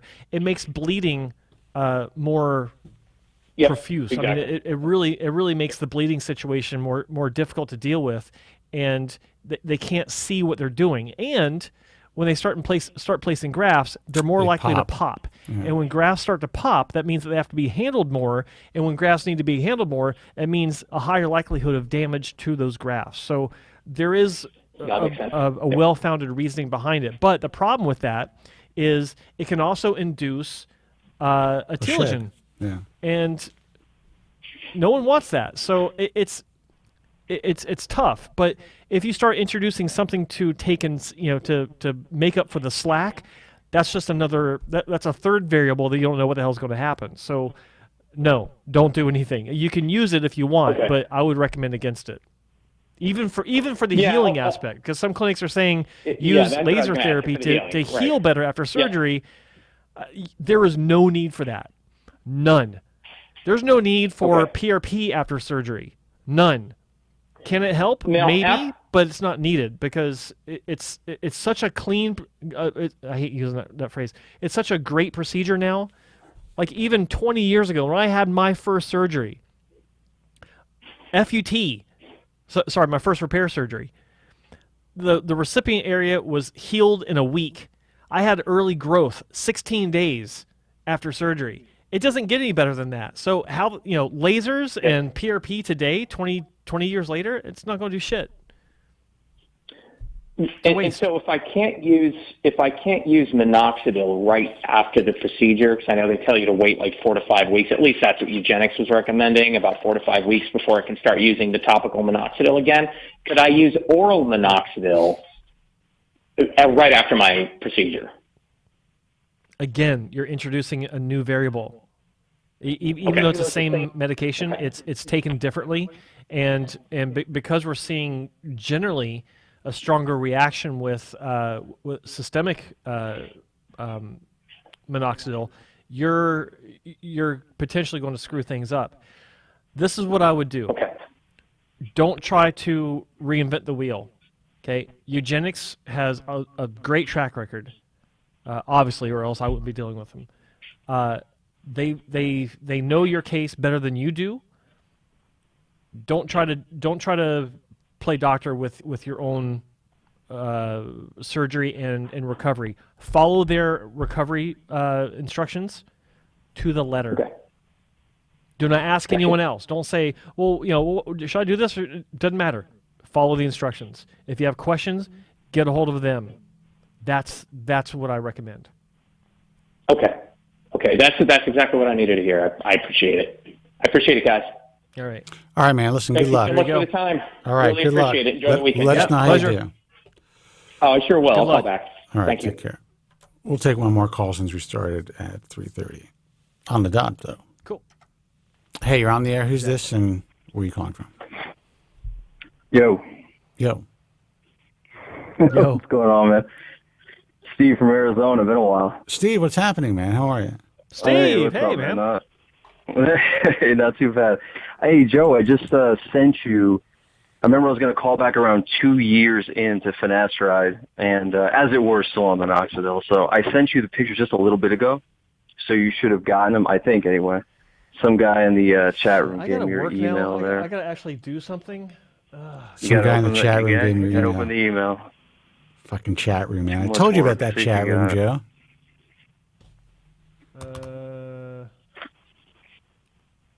I'm not even looking at the chat room. What's happening in the chat room? Yeah, so I have like one of my original before pictures where I like comb my hair back, looks as bad as it can be. And then this one's maybe 3 or 4 days ago. Okay, so let me ask you. I forgot from before. Do you mind if I throw a full face photo on there? Yeah, go ahead. That's fine. Okay. Don't mind the smirk I made in this picture. I may have sent it to a girl before, so. Dude, with this result, you can smirk all the fuck you want. Man, this is beautiful. Me how the weather is in Arizona or anything like that. I appreciate it. What's that? Okay. I said with the result, you can smirk all you want because it's well deserved. I was going to ask. For me, I think it looks pretty good. So when I look at it, I'm like, okay, it looks fine, but I look at it every day. So how does it look outside looking in? Like, because this is a picture with my window open in my living room. So, like, I mean, it's got a lot of light on it, so it's not hiding shit. I don't have anything in it. No derm match, which I do like to use, but just kind of, comb back real quick. I actually have your old photos, too. Yeah, you got them in there somewhere. Like, what do you guys see in the UN Spence? They look pretty decent, or anything you suggest from here? Well, I downloaded, and now I can't find that result photo. Let me try again here. Hold on a second. Fucking another old man move. Come on, man. I'm telling you. Come on, man. Oh, there we go. Desktop. Okay. I'm not a Windows guy anymore. Dude, I'm the old man in the room. I should be fucking things up. Spencer. Yeah. Speaking of not taking offense to anything and telling the other guy not to worry about it, go ahead, look up the Kyle Dunnigan Pussies podcast. Yeah. Star Wars. Just look that up. YouTube that shit later when you're done here. Yeah. You are the host. I don't know if you it's a coincidence, but he took, it's almost exact, man. It's pretty close. What did he take? What do you mean? No, you just got to listen to it. You got to look at it. It's like a satirical podcast type thing. And he satired me? I don't know why. I don't even know why I'm doing this right now. I'm watching the video on my computer, but obviously there's like a 15 or 20 second delay, so it's fucking the whole thing up. So I'm not gonna look at it. Anyways, okay, yeah, don't look at it. All right, so what I can see, what I can see is one of my old pictures. I think you're going along the timeline. Well, hang on. Go back to what you're saying. Like, was this guy doing a parody of Spencer or something? Oh, no. Okay, so I saw this like a few months ago. And so you just YouTube, and anybody can do it, and they'll say, oh, that's fucking Spencer right there. Whether it was, I doubt it was purposeful or not, like where he got his inspiration from, it's just coincidental. But the guy's name is Kyle Dunnigan. He's a sketch comedy type dude.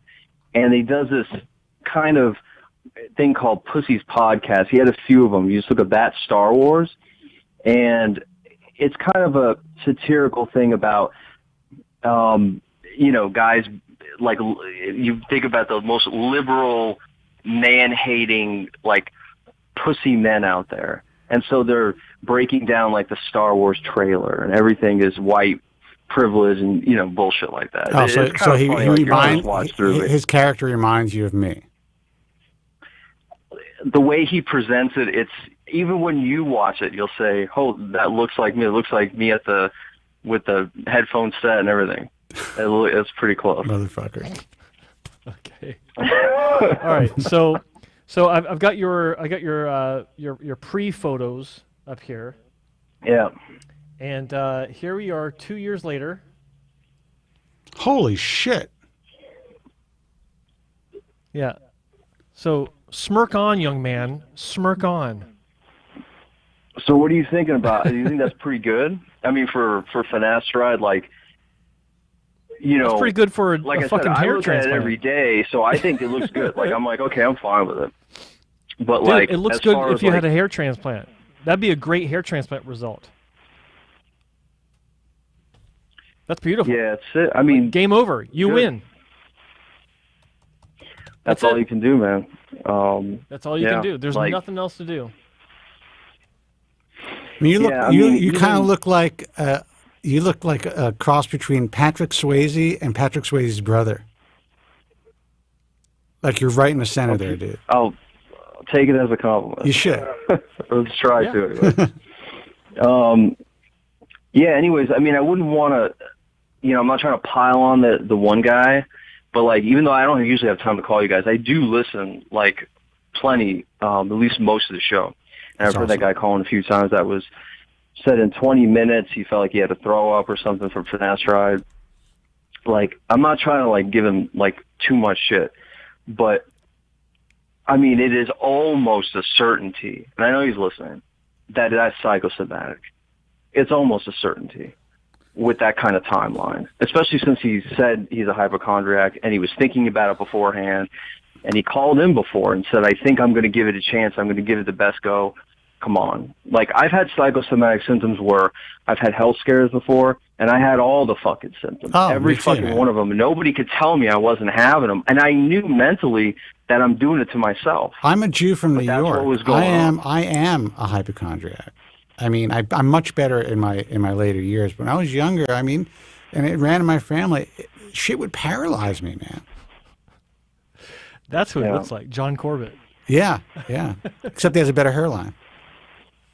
He actually does, yeah. But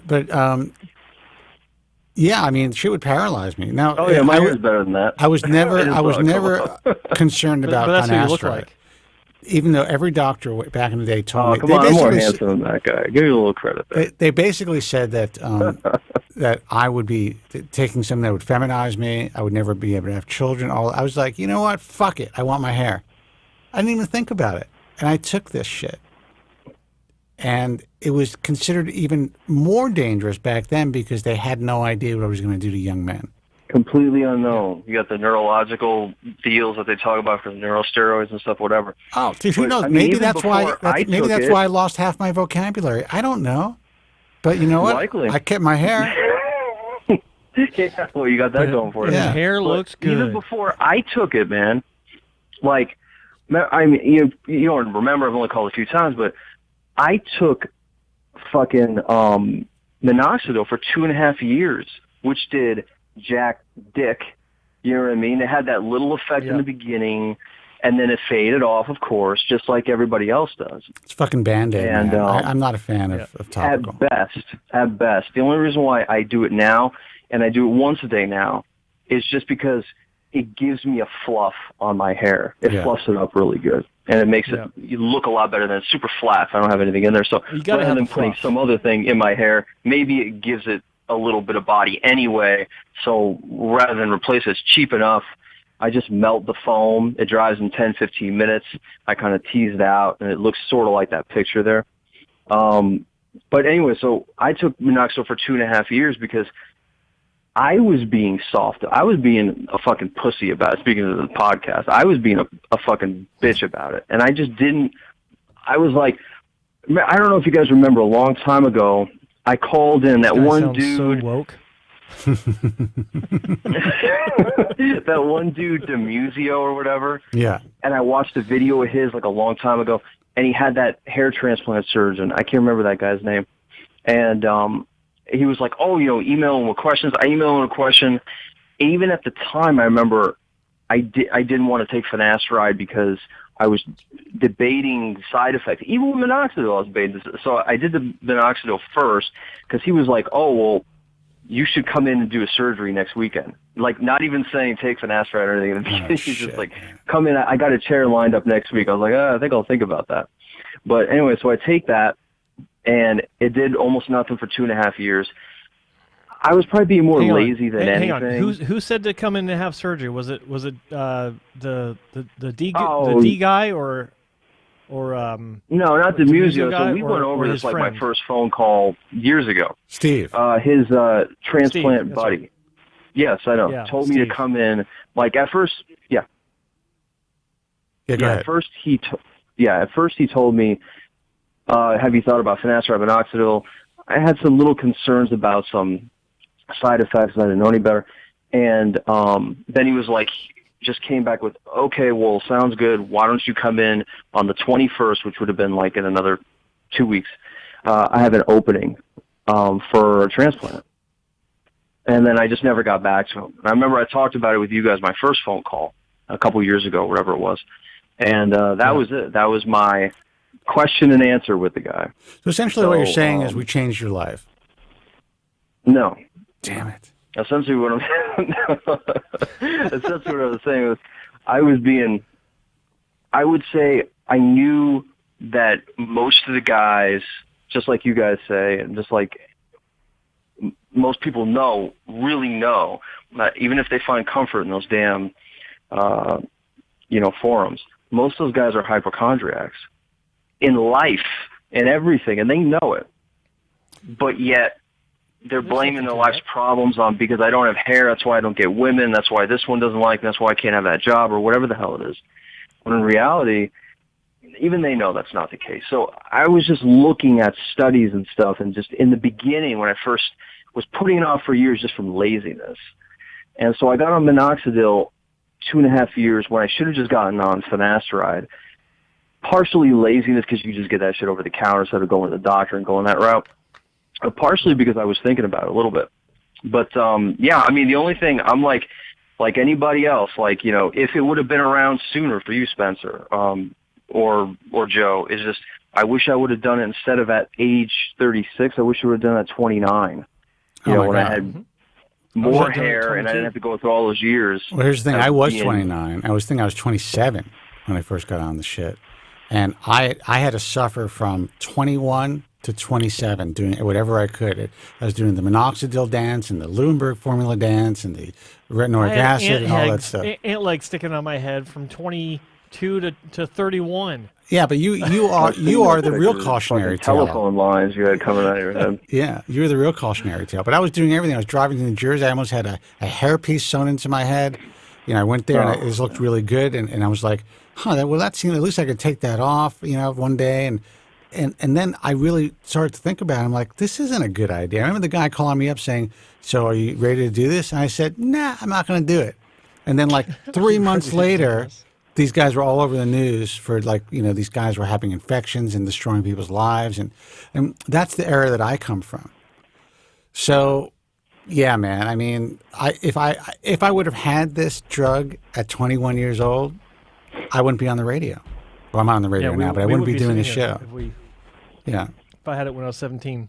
It was that level of suffering that I went through that made me write a fucking book about this craziness. No, I mean, for me, like, if I want to kind of nutshell everything from beginning to now, was everybody in my family. My dad was bald as hell when he was young. I knew it was coming for me. Like, you know, the Norwood Reaper was on his fucking way. There's no way. Norwood Reaper, so, I like that. That's what I tell everybody. I said, I'm like the Grim Reaper. Eventually, everyone's going to want to talk to me. Or they're going to have to. And, the scythe was fucking coming for him. Maybe you could see it in the pictures. That's it. And I was more of, like, just being lazy. I never did any shit for research. I never went to the doctor anyway, so I never went and inquired about it. It was a little embarrassing. And I thought, I'll just shave it. Like, it'll just get to that point, I'll just shave it, fuck it. Meanwhile, I'm a hat prisoner for 5 fucking years or whatever it was. And so I didn't do anything with my hair for years. Hat prisoner. I wanted to have long hair for years. I didn't do it because I knew I was slowly losing it, and I didn't want to be like, you know, have a fucking skullet like a la Jesse Ventura. Yeah. And so I just didn't grow it out. And so when you know it's going, you know, you're thinking, hey, better leave things that are going to leave you and just leave them first, you know? Right. And so, like, I just didn't do anything with my hair. And then it got to the point where I was like, okay, I look better with a hat, obviously, because it's getting bad. And then, you know, you do wish you would have done it sooner. The biggest thing is that everybody who I would ask, which was only a few people, were like, oh, I was on it for a little bit, it didn't do anything, I stopped taking it, and that was it. Yeah. And I think, you know, kind of going to one thing I did want to go over in a second, it kind of leads into that, but to that dude that called before, who will call again, mulling over finasteride after I say this, I'm telling you, man, like, that was in your head. Like, I know, I'm not even saying I'm not a doctor. Clearly I'm not. Who gives a shit if I were? It was in your head. You know it was in your head. This is not even, it's almost not possible in 30 minutes to get all these symptoms from finesse. It's just, it's nearly not possible from 1 milligram. I mean, you'd be the only person on earth. So could I be wrong? I guess I could. There's like a 0.0001% chance that I could be wrong. Well, so I'm going all in on that. And I'm going to say it was Spencer Stevenson from the UK show told me a story. I think he said it on the air on the UK show, which, by the way, you guys can listen to on apetogentleman.com. There's a little plug. But he had a guy that he was counseling who actually said, and this is craziness, that he opened up, I don't know if he opened up the blister pack or something, but he didn't even take the pill. And his junk hurt or something like that. Was that it? Yeah. And he couldn't take it. That like right. he had some sort of a reaction just from touching the medication. like he saw like one of the pills was crushed a little bit, so he thought he was breathing it in or whatever it is. I mean, I don't know the exact story, whatever. but whatever it is, this guy had a reaction by holding this pill in his hand. Shit, and you read the internet. I mean, I shit. believe it psychosomatically, absolutely. Listen, I was doing this, and I'm not stating as a fact that these are, this is psychosomatic, or that these adverse side effects don't occur. But from 1998 to 2005, there was and there was a time when this was actually a real radio show, and it was a relatively big weekend show. It was in 22 markets. We didn't receive a single phone call or letter from anyone who had any long-term adverse side effects. And frankly, a relatively small handful of guys who had to stop taking the medication because of side effects. I'd never forget this one guy, Steve, from New York, and he may be listening now because I know he still listens to the show. He was the first guy that I ever encountered who had gynecomastia from the drug, and he stopped taking it. I had a couple of guys who felt that they had lowered libido, and a few guys who said that they couldn't get it up and they stopped taking the drug. It resolved. Never heard about this until 2005, and I heard about it online. And still, we've only had a relative handful of people call the show when I was on the radio. And then I can't count the internet because the show got smaller on the internet. But it's, who the fuck knows? Is it mass hysteria? Is it hysterical blindness? I don't fucking know. Or, tantamount to that.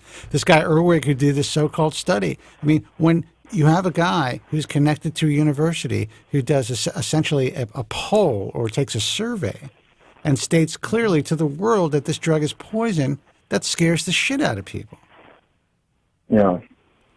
I mean, but it is, that is what it is, because we're taking something that has, and some people it doesn't bother them, they go bald.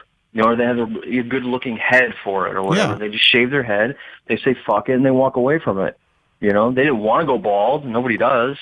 But, they hold on for a little while. I think it bothers everyone, regardless of what they say. It's just some people are better equipped to deal with it than others.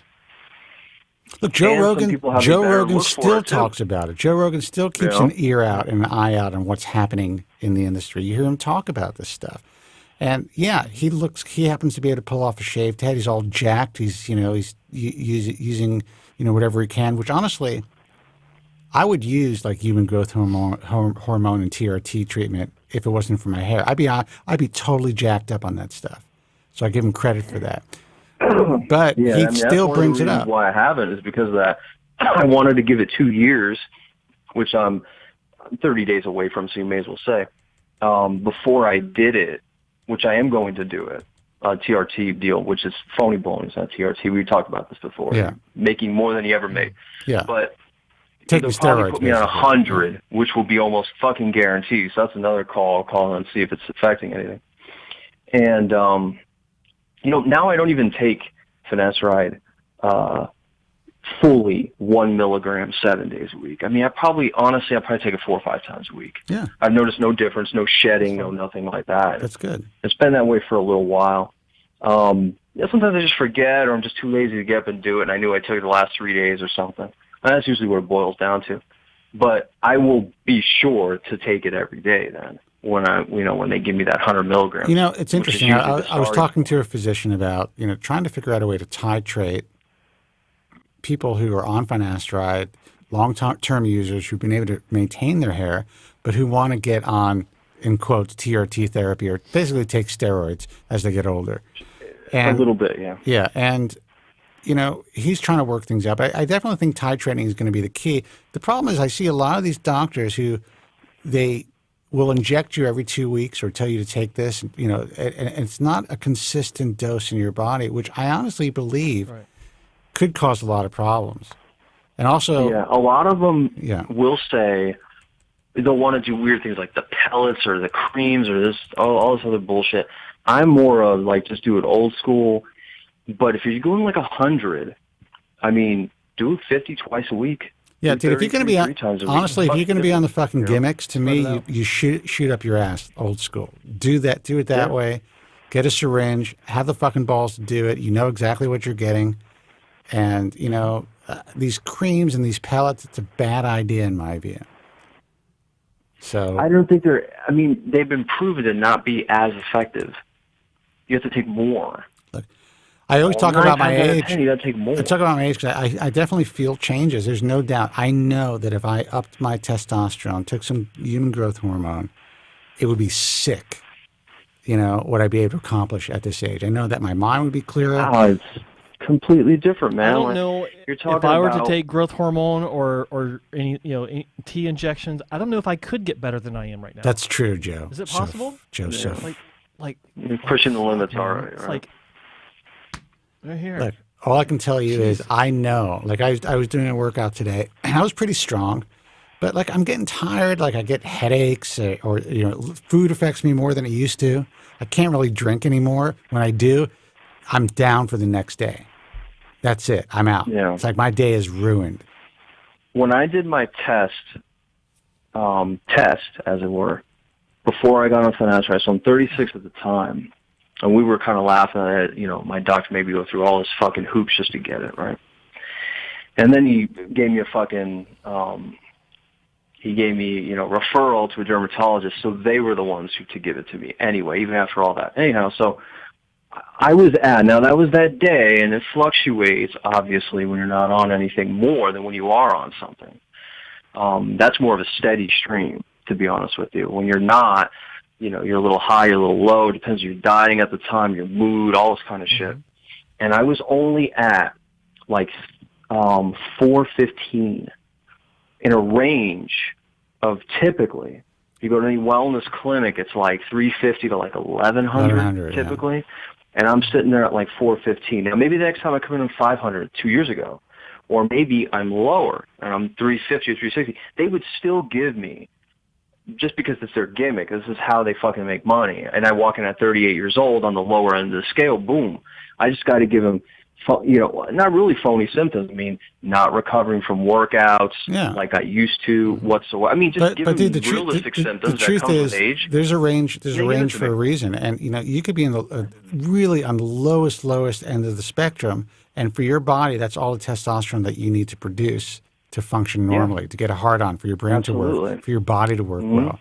And that's why it's all a fucking gimmick. These guys that are out there, especially here in LA, they're shooting people up when they're 40 years old with shit that is just, I mean, they're basically giving them steroids. That's it. You might as well be giving them Deca. And I see these guys who are all juiced up. I mean, I have guys right here. They're losing their hair overnight. You're like, why am I losing my hair? Well, they're on DHEA. They're on the gimmicks. They're on high doses of the gimmicks. Oh, they're on a lot of shit. A lot of these guys, they call it a sports. You can get that shit online now. A sports HRT, right? And they call it like being like European aggressive, or you know, a European dose, which is almost like 200 milligrams a week. Which, if you want to go on a small cycle, like what is considered a small cycle, that most guys, and if you ever see anybody look really good, just like the hypochondriac deal where I said there's a 1 in a fucking million chance or whatever that I could be wrong. Another one, same deal. If you ever see anybody who looks really good that you think is really good because you're comparing guys who are on steroids, they are on steroids. Yeah. It is almost a certainty. You cannot be lean and ripped. It does not work that way with your hormones. Your hormones go to shit, and then your body says, oh, you don't need that muscle. It fucking takes it away instead of the body fat, because obviously we're long-distance runners for, you know, catching bison or whatever the hell. And that's the way it is. I was in the gym. I was wearing like a wife beater, and a guy about my age was asking me if I was taking anything. And I pulled up my shirt, and you could see that I'm not taking anything once you pull up your shirt. I'm like, you don't get tits like this if you're taking steroids, man. You know, but that's the thing. Actually. Well, you know, of course, bitch tits. But the point is, everybody thinks it's just like a normal part of life now when you get to a certain age. Like, oh, you're 40, take TRT. You're 50, you must be on. If you're strong and you have muscles, you must be taking something. Yep. But that's not necessarily true. But if I did take something, I would be fucking jacked. But I fear that I would probably end up losing my hair, or I'd have to really, you somehow titrate everything, and it's like walking a razor's edge, which I don't want to do. I will take That's the problem with if I me, too. find that I I can't. If I find that I can't function normally, I feel weak or tired all the time in my 60s. I may make that sacrifice and give it a shot. I might do it myself. Got a few more things I want to do. I have to do actually. Just Let me tell you, Joe looks like he needs a shot right now. I'm telling you. But if I do, which hey, you only go around one time. I know I'm never ever. Yeah, I can work as hard as I want to. And 15 years ago, when I was in my physical prime, I looked pretty good. Even at my age, if I even got on 100, I'm pretty dedicated. I got a pretty good diet, training. I've been doing this forever. I could look pretty goddamn good. You only go around one time. Why not? As long as I didn't slowly backtrack to that first goddamn picture that you put up. Yeah. Which the only reason I haven't is because I thought this is a possibility. It could block 2/3 of DHT or most of it on my scalp. But if it's 2/3 of 5 times as much testosterone that's getting converted to at least some DHT, it might not be enough, especially since obviously I was sensitive to it before. Dude, you're taking a chance. I tell you that you are young. It's a chance, man. You are young, and honestly, I wouldn't do it at your age unless you're feeling some real symptoms. I'd talk to your doctor about this, just for the looks, because if you worked hard enough and ate right, you can probably be pretty great if you really want to make that happen. I look decent.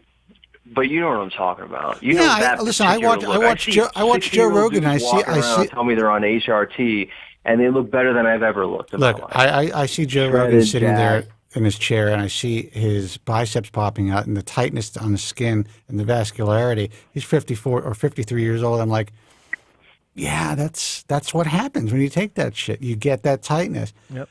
I may have good musculature, basic frame, but I could pull the skin off my arm. You know what I mean? That's just the way that it is. Yeah, well, I mean, you're not going to, briefly, because I want to talk about one more thing. Yeah, because Joe is falling asleep and we got to go, by the way. Yeah, you're not going to recover. On me. Right, yeah, this is, then you can blame it on him. You can do good cop, back up. Anyway. Oh, so we go back and forth. One last thing I wanted to run over real quick was talking about some of those channels, and one of them, like, the dude seems okay, but I got a bit of a bone to pick with it as far as, like, I don't know if you guys really have watched a lot of his videos. Was that Bald Cafe guy? Yeah, I've watched some. I don't watch a lot. I'm not sure if you've really watched several. the videos before. I'm going to be honest with you. I don't really this dude does watch all a lot stuff. of videos. I don't really spend any time on social. I poked around with the videos just because I was like, let me see. And obviously he's just doing the, hey, shave your head on the channel and everything. But he's got a lot of, like, bullshit videos on there. Like, videos where he's saying the finasteride doesn't work, the minoxidil doesn't work, why even bother, has really bad side effects. Who cares? What are you trying to prove to this person or that person, the other person? You should just shave your head. Outside of he's trying to look. I've talked to him before. We did an interview where I was on his channel for a couple episodes, I think, and I look at it like this. He's got a brand that he's building, and he's building it very successfully. Like he's had the strongest growth of anyone in this space because he's going the opposite direction. He's talking about embracing the loss and taking it further by just shaving whatever's left off. And that's a really healthy approach. But make no mistake, like he quit his job recently to do this full time. It's because he's making money. And he should make money. That's cool. And that's cool fine. But here's that. the thing. Here's why he's I don't think that when it comes to finasteride and medications, I don't think he's that researched. I don't think he's jumped very deep into the research on that part. He's just repeating sound bites. He's just things that he's read from a couple sources. And while it may not be the most productive angle of consideration, it's his opinion. But he's also trying to sell a lifestyle. He's also trying to craft this this approach that is ultimately better for a lot of guys mentally and emotionally than going through with hair transplant surgery. And so I understand the approach, I understand the message, and I think that even though there are some things that might not be true, I personally don't have a problem with the opinion, even if it's wrong. Because ultimately, if guys are going to go down the route that he's taken, then the medication's not really necessary anyway. Leave Harry alone. They're embracing it. Leave Harry alone. No, fuck him. No, I don't really care. It doesn't matter to me. He's just some other dude. But I would say just on that aspect, I know like you guys, you're friendly with him. It's fine. But this is just me talking. Well, honestly, I don't even know the guy, but I will say this: he's one of the few guys in this arena that would say anything nice about us, or give us any props, and that's just the way that it is. Hey, that is all hunky dory, but at the same time, if we're going to hold him and hold everybody to a standard of being truthful and at least semi-factual about the information that they put out there, just like every other channel, the bullshit-ass hairliciously with this fucking nonsense that he's stirring up in his sink in his bathroom, and the dopey Matt Dominance. But dude, I'm going to give you a lesson in life. Here's a lesson in life. You have to at least be realistic about. You cannot make money in this game the way that most people think they should or can if you're truthful. We figured out a way to earn in this game without charging you guys or bullshitting you guys. No one else has been able to figure that out. Now, that's probably why we're not leading the space online. I did well on the radio because I was the guy on the radio, but that's why we're not leading the space online, because we tell the truth. We're not taking ads and all that shit. But if these guys want to make money, they can't tell you the truth fully. That's just the sad truth. So when anyone watches, when anyone consumes these other channels, they have to understand this is for entertainment purposes only. I'm probably not going to get everything I need to make an informed decision. Absolutely. I mean, even if you look at the fitness thing we're talking about, like all those guys are on steroids. Yeah. Shredded, jacked, all that stuff. And they say, well, you could do it too if you just eat this, and it's like, that's not how it works. If they were honest about it and said, listen, I'd be a fat slob like you if I didn't take steroids, I wouldn't even have the motivation to work out. Nobody would watch their channel. They wouldn't be making $250,000 a month or whatever it is. I understand that. I get it. But I'm just saying that as collectively, and as you guys talk, or just as I talk, I'll just put it just coming from me, that if I'm going to hold this one and say it's nonsense, and that one is nonsense, and I get why they're doing it for money. There's no life lesson. I get all this stuff. I understand it. It's still nonsense coming from him, whether I like him or, hey, it's great, and I'm going to throw a parade for him because he shaved his head, whatever the hell it is. It's still nonsense. He's still full of it.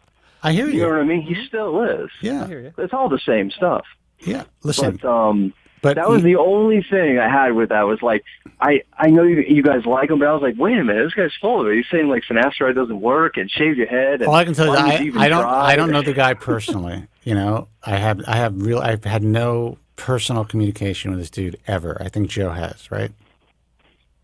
A few times, and for the record, like I've not seen these videos, so it is kind of new to me. I heard someone else saying this that he's really negative on finasteride. Is it on medication in general for hair loss, or just finasteride? So I had actually, as a time burner, I suppose, he came up in my, as I listened to you guys, so he came up in my my feed or whatever, and I looked at some of his videos, and then they would come up. Honestly, it's everything. I know now he almost exclusively does the, this guy's bald, he's going to shave his head and then talk about how, he doesn't feel like a loser anymore, whatever it is. But his videos before where actually they had content, as horseshit as it was him, sitting down with his dad and his dad saying, none of it works, don't do it, him reiterating it. I'm talking about, and multiple videos, not just one or two. Like, there's probably, I don't know, there's got to be at least 10 to 15. Yeah. And that's his gimmick, man. If medication doesn't work, don't try it. Why do a hair transplant ever? Because they don't work and they look like crap. Who are you trying to impress? All the stuff that you get with the just shave it, bro mentality. And so that's why I was like, these guys must have not seen those videos, because it's kind of worse in contradiction to anything that you guys talk about, or even as insignificant as I am to the channel when I call and talk about it. So it's not a big deal. I mean, he seems like a nice enough guy, whatever it is. But listen, it's definitely a shtick for sure. It is a shtick, but I do think that, and you realize this, and does, when you're in this world and you understand you've been a benefactor of our information or your own research and your own due diligence, and you're a guy who went from where you were to having the head of hair that you have now, this shit works. And so when you're watching somebody make all these claims and, not giving people the opportunity to make really or truly informed decisions, I could see why it gets you upset. But to me, upset. Less competition for me. I don't really care. But it's more. But to me, it's just like this is the shtick. I really don't care. This is the shtick of this industry. It's the sad part about life and everything in this world is everyone has to fucking be on a team. No one wants to be a team player. Everyone has to be on a fucking side. It's like fucking Gangs of New York, man. And whether it's in politics or this field, it's a fucking cutthroat. Yeah.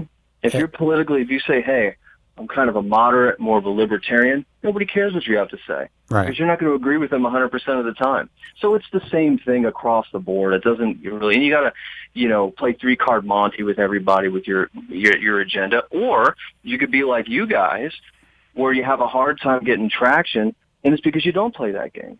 You know what I mean? And nobody fucking wants to hear it. I mean, you would have to be like an over-the-top character in order to maybe get it over. You know what I mean? Like, there has to be some sort of shtick there. So you either have something, like even though that one show, that hair loss show, what's it called? The hair loss show. Yeah, with the two doctors. Knudsen and the other guy.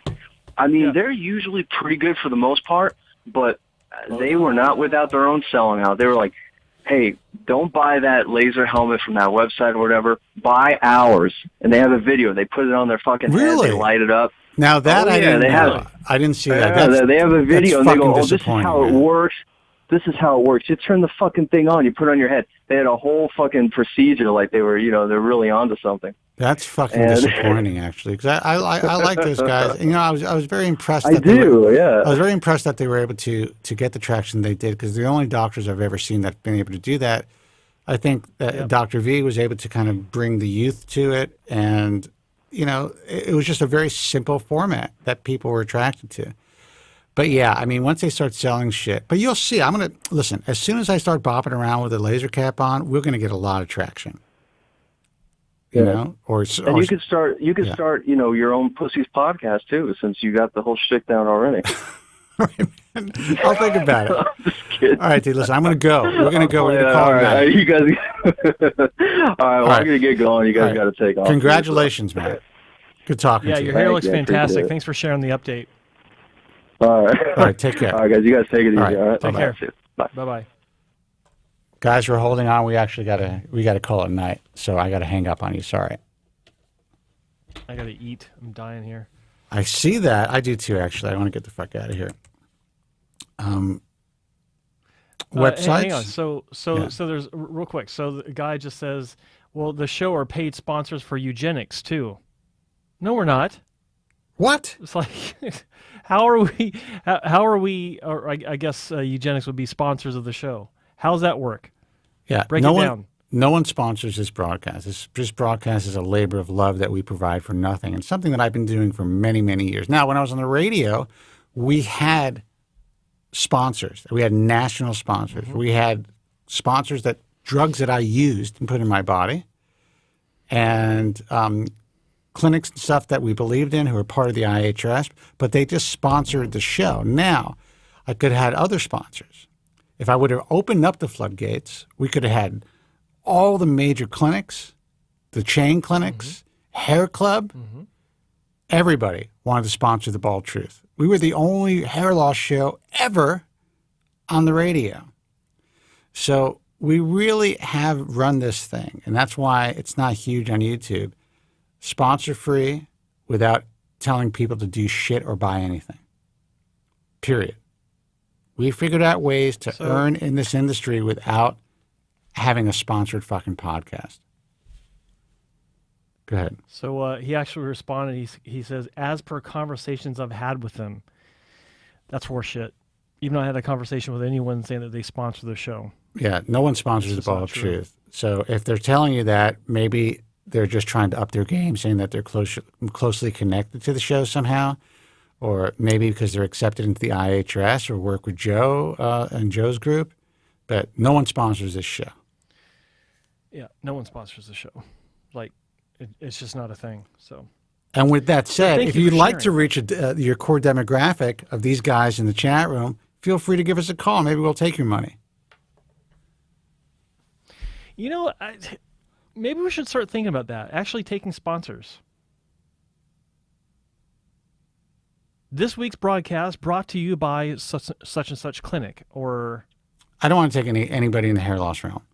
I will take Jack Daniels, Bud Light.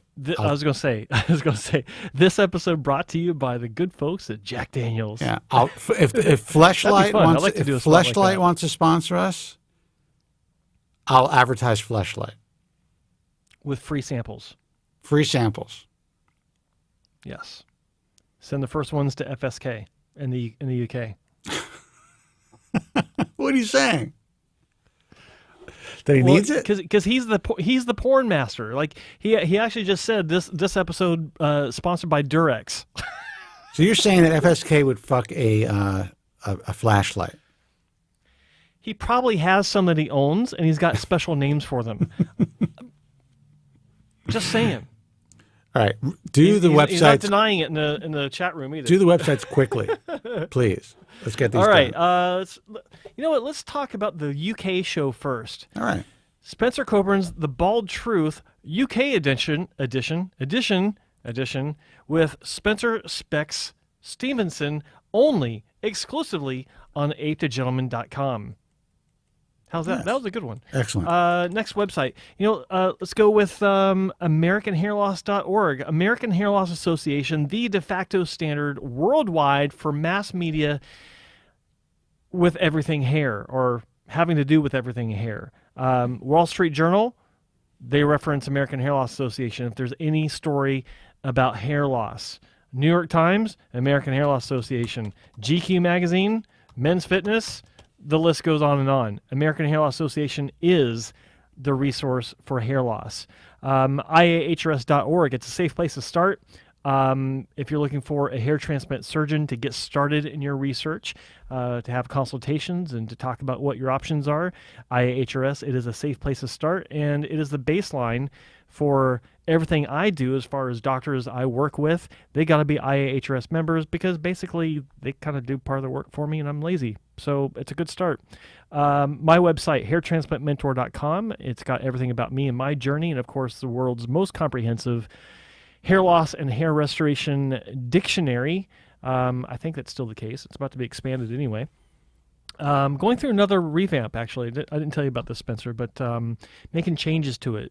The homepage, not happy with it, so we'll see how it works out. But also, if you're listening to this on one of the many podcasts that are available, like iTunes and Spotify, iHeartRadio, all that good stuff, you can also watch it right here on my YouTube channel. That's youtube.com/hairtransplantmentor. You talk about changing your website. Forum, go ahead. What? Huh? Talking about not changing your website or changing your website. We haven't updated the American Hair Loss Association since 2004. And I was just checking it out just to see what kind of news we got just in the last week. 14 hours ago, we're in She Finds. We're in Men's Health a week ago. Second time this month. Yeah. It's all over the place. T3. We're the Santa Clarita Valley Signal 3 weeks ago. Jesus. T3, isn't that like a UK tech magazine? This is so funny. There's a story on, I don't know, there's a story in Glossary about Nutrafol, talking about the size of the market. And who do they source? Us. It's pretty amazing, actually. Anyway. That's what they do. Enough about me. Go ahead. Enough about you. Oh yeah, and then if you want to talk about hair transplant forums, Bald Truth Talk. It is heavily moderated because a lot of the stuff that goes on forums is not to your benefit. It's just not a healthy environment. But stay off the forums. Bald Truth Talk. If you're going to go to a forum, it's not a bad one. So that's all I'll say on that. Like I don't like talking about forums in general, but yeah. So that's a really great endorsement. Hair loss, Bald Truth Talk, not a bad forum. Joe Tillman. Not a bad forum. That's it. That's the websites. All right, guys. So I don't think I have anything else to say. Nothing to add to that. I'm not prepared to anything else, Joe. So I'm going to call it a night. Guys, I want to thank you for tuning in, as usual. Thank you, guys, for the calls. And I'm sorry that we had to disconnect. I know we had a full board towards the end of the show. I think the best idea in order to get through is call at the beginning of the program so that I don't have to ask you guys to call in and threaten to leave or shut down the stream instead of calling at the end of the show. If you get in early, we'll be able to get you on. Until next time, be strong. God bless. And again, thank you so much for listening. Take care. Thank you very much. I'm sorry for any inconvenience you may have been put to prior to the programme, and I'm glad you enjoyed it. And if you could now leave by the exits at the rear, that'd be splendid. Thank you.